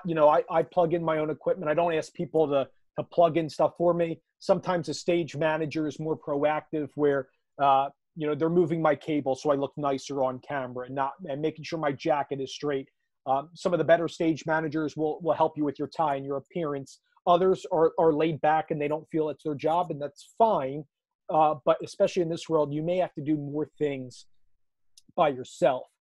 The gloves and the mask thing, I know that differs state to state. I don't want to go too much in politically there, but I'd say just make sure you're talking with your crew. And if you're doing the game from a studio, from a college, from a school, what their rules and regulations are, where and when to exit the facility, the bathrooms, the common areas that you can use. Again, these are simple things, but I think it's some of the elements that we need to ponder before we start back up working again very soon. Same thing is, having a break meal. Do you guys all go out together for lunch or for dinner? Or you just come into the game, bring some snacks and, try to, put down some snacks in your system during commercial, some of those things. And the state, local, federal guidelines, I like to talk with the crew after the game, but sometimes people may want you out of there. And, that's staying healthy, during this time. A lot is changing in the world. A lot of as sports leagues are coming back, I'm following this information as all of you are.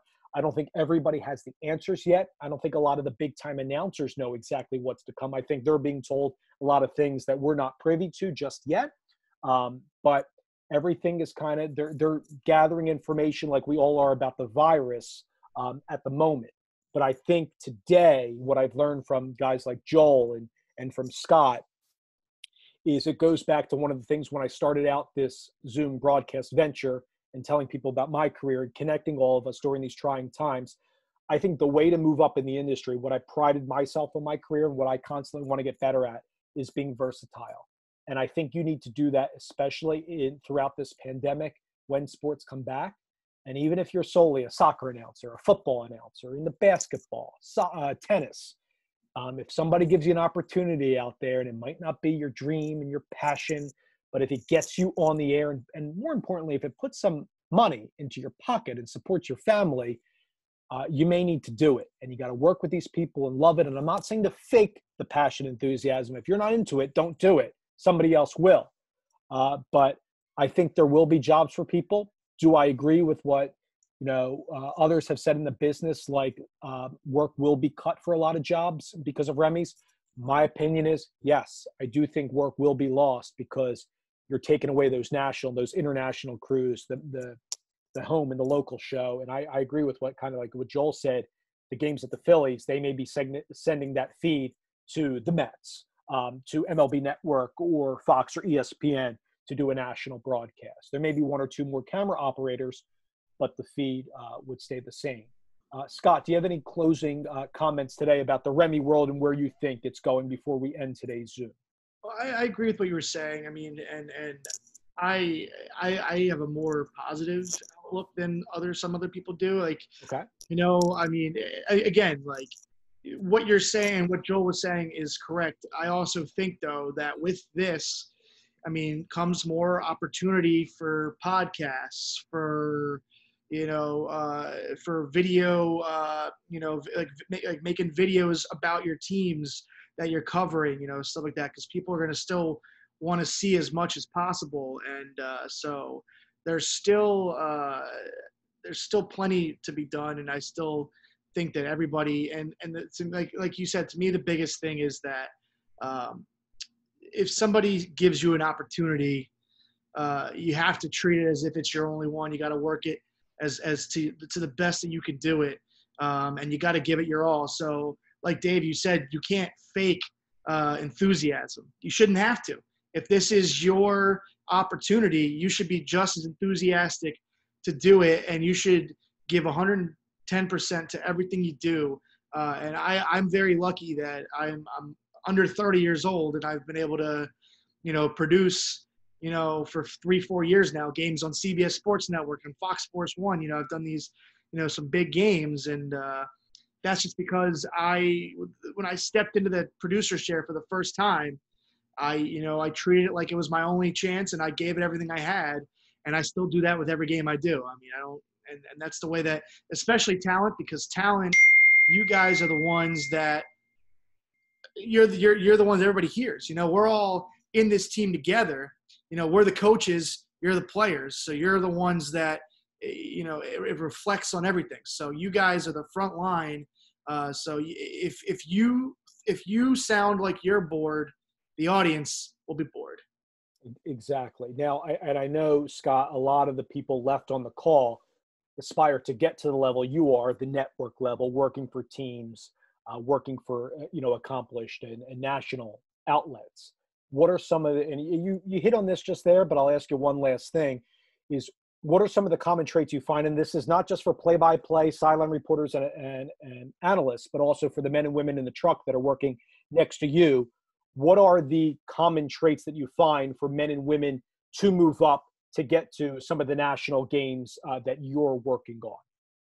Well, you gotta be willing to work with all different types of people. There's gonna be people that are absolute assholes to you and who put themselves on a pedestal and treat you, like it's their show, nobody else's show. And I've learned that I've seen that, and that was my first thing that I learned, is to not do that. So you're gonna work with those kind of people. You're gonna work with people that are overly anxious to do things, and they might bug you, and you got to treat them the same way you're going to treat everybody else. So basically, you've got to find the best in yourself, no matter who you're talking to, whether it's a stats person, whether it's a tape operator, a camera operator, a broadcaster. You've got to treat them all as one team, and because you never know when that stats person could become your boss, down the road. So if they remember you being nice to them, and they'll be nice to you, and they'll treat you. And that's like, I think it was it Steven? Was it you that said that it's all about who you know, right? You said it's all about who you know.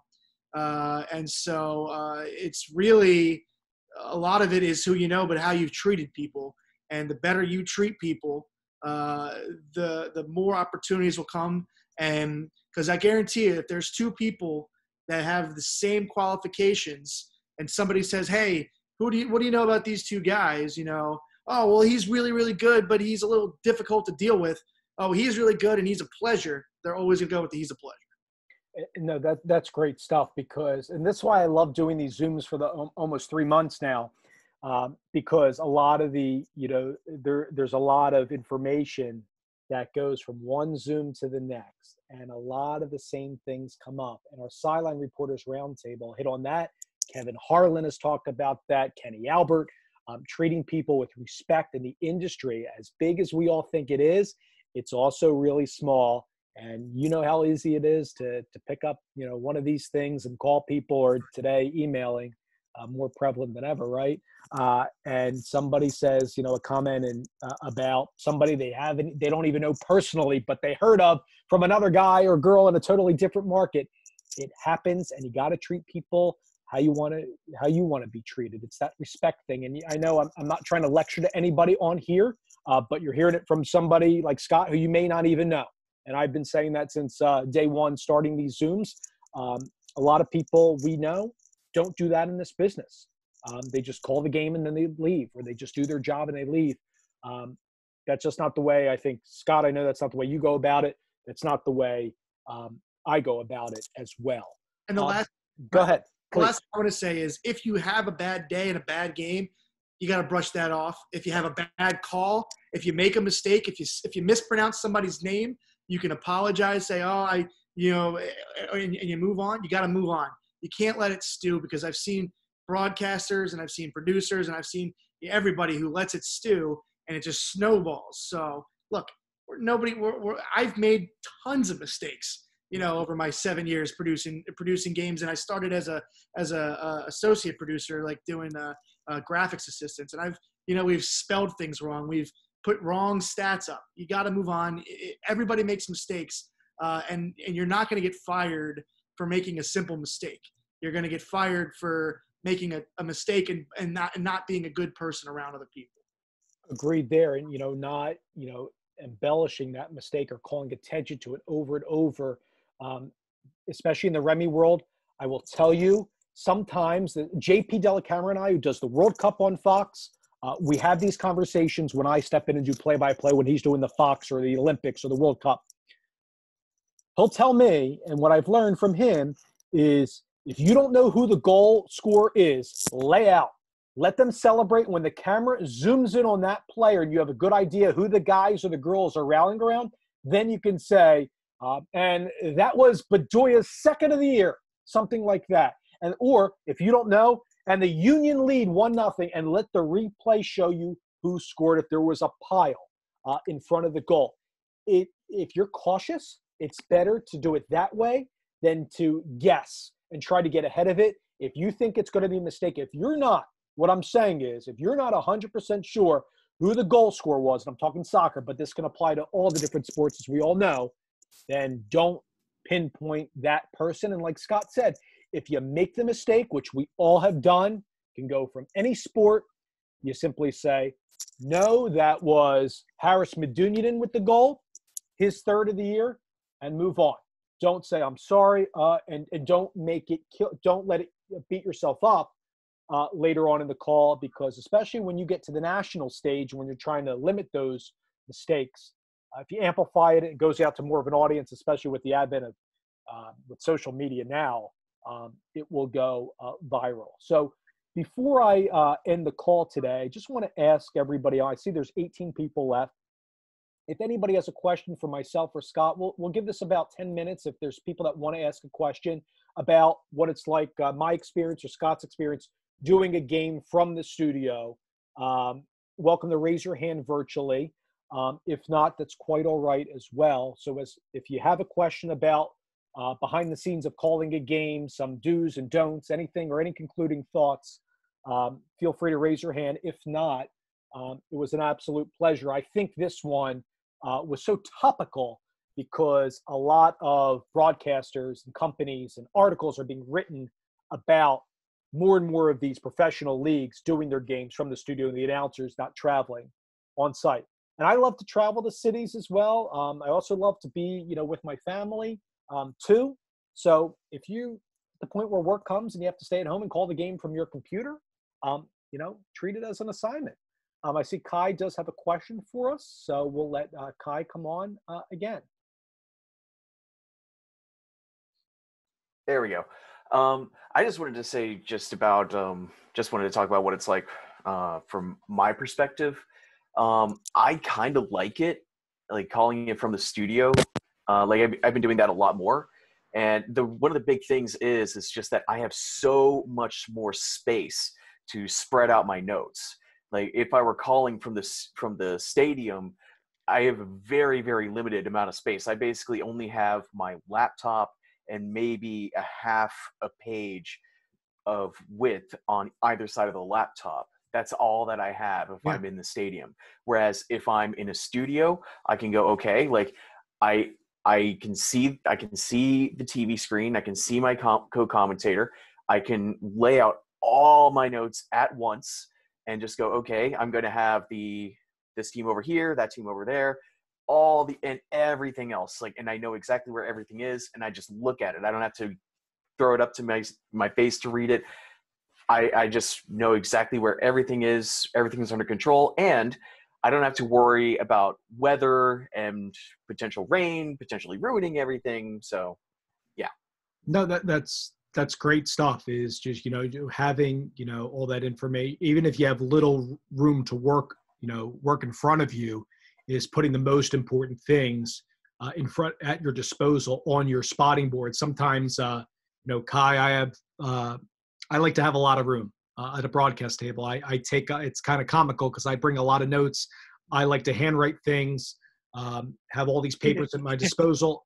I'm not reading them all. Believe me, I wish I could, but I'm not, and I don't think anybody else wants it to be read, every single thing. But that 5% of material, and also giving space for your analysts. A lot of times in a studio setting, you bring up a great point. There is not a lot of room when you're at a broadcast booth, at a stadium, or on set. I can tell you that personally. I've done games by myself in a studio calling Japanese baseball. I kid you not. I really didn't share this experience, but I probably should have earlier today. I used to go in at like 3 o'clock in the morning, translate a lineup that was in Japanese. But I don't know Japanese. I don't want you to think I'm, a brainiac like that. Yeah. I obviously have numbers and you have position numbers in baseball, so I'd figure out who's who. And I've done a few of the games, so I would know this guy was Takahashi, this guy was another player. So translate them. I could only translate some of these Japanese sites that wrote about these baseball Japanese Central League games using Google Chrome only as a web browser. And I did those games by myself in a small studio set up for 4 hours, calling remote broadcasts. And the games were airing in Tokyo live, but airing in the United States on a channel at 5 or 6 o'clock in the morning. And it was a great gig because it taught me, A, how to prepare for a game by myself, call a baseball game, albeit in Japan, by myself with little prep at my disposal. I would call a scout that I befriended and I got to know. Somebody gave me a connection who used to scout for the Yankees, but he dealt with Japanese players, and he told me all this information about the Central League, and he knew about all the players I was covering. And it helped and aided a lot of my prep, and it taught me how to broadcast games off the monitor. And they had a lot of scenarios where they would show the announcers in Japan calling the game, but not me on camera. I would be in the studio in sweats. I would never be on camera. So there are situations like that. I don't know if you guys will find yourselves in that situation anymore, but you have to adapt to whatever the environment is for you, and you might need to, just, take with what the broadcast environment is. It might not be as beautiful as going to a big stadium with a bridge in the background or the crowd roaring. The one thing I will tell you, though, and Scott said this, Joel said this, and I said it multiple times today, for those of you that are in play-by-play, have the energy level. I can't tell you, I've talked with a lot of national broadcasters about it that do Remy games or games from the studio, and a lot of younger people, they call games and they're like, and here's John going up, the side, and here comes the cross, and oh, it's a nice save. You might seem like you're faking the projection, but it's like you're acting or announcing to an audience or being at a school play, projecting to the back of the room, using your diaphragm we talked about on our minor league baseball roundtable. The ball's out wide. Here comes the cross by Medunjanin, punched out by Luis Robles of the Red Bulls. I'm not faking it. I'm projecting. So when you do games remotely, for those of you that get to announce, I would just consider that in your volume. And the only way you know whether that comes across well or not is obviously going back and reviewing your work. And you'll find out what works and what doesn't. And a lot of times when you don't have nat sound, especially in a day and age where there's no fans, announcer, like Scott said, has to bring that energy, enthusiasm on that call when it's warranted, not faking it, not screaming from the jump. That's not what I'm advocating. When the time is right, to get into the action. At least that's the style I am. Some are just very simple and dry to the point, and networks like that. And that's okay too. It's a very subjective business, Scott, as you well know, and you just got to, learn from all the experiences, right?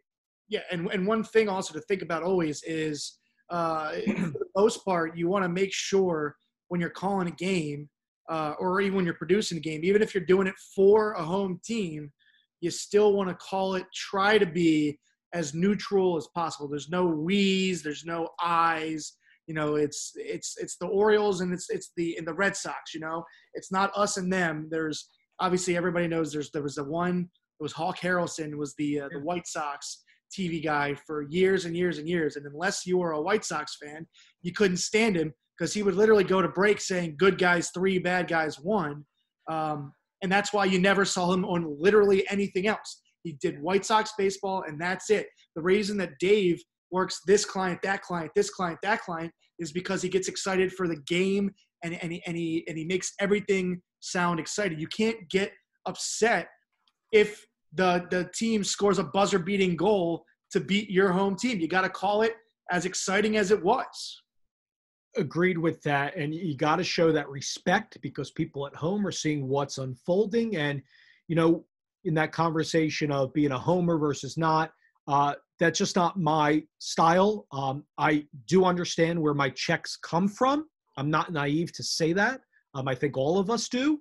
And you want to, adhere to what your company, how they want the game to be presented and, how you call the game. I think I asked that question to to Kevin Harlan as he works for different networks, or Kenny Albert, about nobody's saying, here's how you do a broadcast, because they did that for years. And the broadcaster has called games for years, and they've come up with their style, how they present the game, and they're getting jobs based on how good they are and their experience, right? Same thing with our Sideline Reporters Roundtable or minor league baseball folks that we've had on. So I think that it's very important to give due when the other team scores. There's some disappointing moments. I've called them from the studio. I could remember a few things, a Chicago Fire Philadelphia Union game that I called, and Bastian Schweinsteiger for Chicago scored at the death. And I was like, oh no, Bastian Schweinsteiger heads it in at the death. We're level at 3. Or the lead slips out of the Union's hands. Like, I'm getting into it, but it's the other team scored, and I'm working for the Union. So that's happened with a lot of sports I've called, a lot of different teams or clients that I've worked for. And you have to adapt and be ready for all those scenarios. Don't be caught when you're not prepared. And that goes to having the communication, talking with every single scenario that we spelled out on this 3-hour call today, from A to Z, as it relates to remote broadcasting. So, Dave, I just want to say, I would love to pick your brain about calling Japanese baseball sometime. Yeah. I know that you were talking about the Giants. I fell in love with the Tigers, after I covered Koshien a couple years ago. The Seibu Tigers, is that what you're talking about? No, the Hanshin Tigers. Okay, right. At the Koshien Is that Stadium. The Seibu Lions? You could tell how great I am remembering Japanese baseball. But go ahead. No worries. Showing how good of a prep guy I am, right? Yeah. You're fine. You're not calling a game tomorrow. Right. It's all good. But I'm actually right now, I'm also wearing a KBO shirt. Okay. Scott and I actually went to the same university at the same time. Right. Maryland, yeah. And we got a friend who is working with the Lotte Giants right now, actually. Yeah. You might have seen him on ESPN, Sungmin Kim. Great guy. Awesome. But yeah. But anyways, I would absolutely love to chat about Japanese baseball with you. One day, maybe on one of these future broadcasts, I'll share some of the I have no problem doing that. I appreciate you bringing that up, that I'll share some of those stories, because I think they were, at that time of my career, it was a big gig. It still would be a big gig today for me.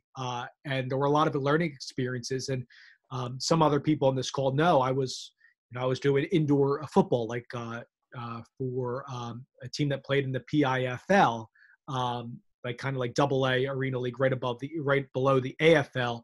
And I was commuting to Connecticut, coming back and going from sport to sport. And you have to have that ability to do that and, prepare for those games, different teams, different networks, just something that you have to master. Calling the game versus being on site, which is done a lot today. A lot of the announcers I think we've all come to love and see a lot on the air that are really big in the industry that we hope to one day get to. They go seamlessly from doing a game on site to doing a game like a Remy game for ESPN, or a Mike, or like the Big Ten Network does from a studio in Chicago. What will the future be? Will it be doing games on site in the studio or exclusively studio? We'll see. But I think we could all agree that we will see more games in the future be done from a studio or remote location. And with that, I'm going to close out today's session. I thank you all very, very much. I will post this replay up in a few hours later tonight. So for those that weren't part of it, hopefully they'll catch this replay. For those of you that had stayed on for the 3 hours, I greatly appreciate it. I thought this was, for me, so informative. For those that know nothing about broadcasting from a studio or remote location, I hope that it gave you the A to Z, the nuts and bolts. And for those of you that are in the business, that have done games and are wanted to learn a little bit more about the advanced terminology and behind the scenes tidbits, I hope that you got that too. That's why I do this, for a variety of people. So thank you very much. Be on the lookout for more of these Zoom broadcast meetings every week. Feel free to share the replay when I post it up. And thanks for your time today. Continued safe and health to everybody out there. Scott, thanks for chiming in as well and picking up where Joel left off. And with that, I'll say goodbye for now. Have a great day, everybody. Thank you. Have a good one. You too, Kai. Bye-bye.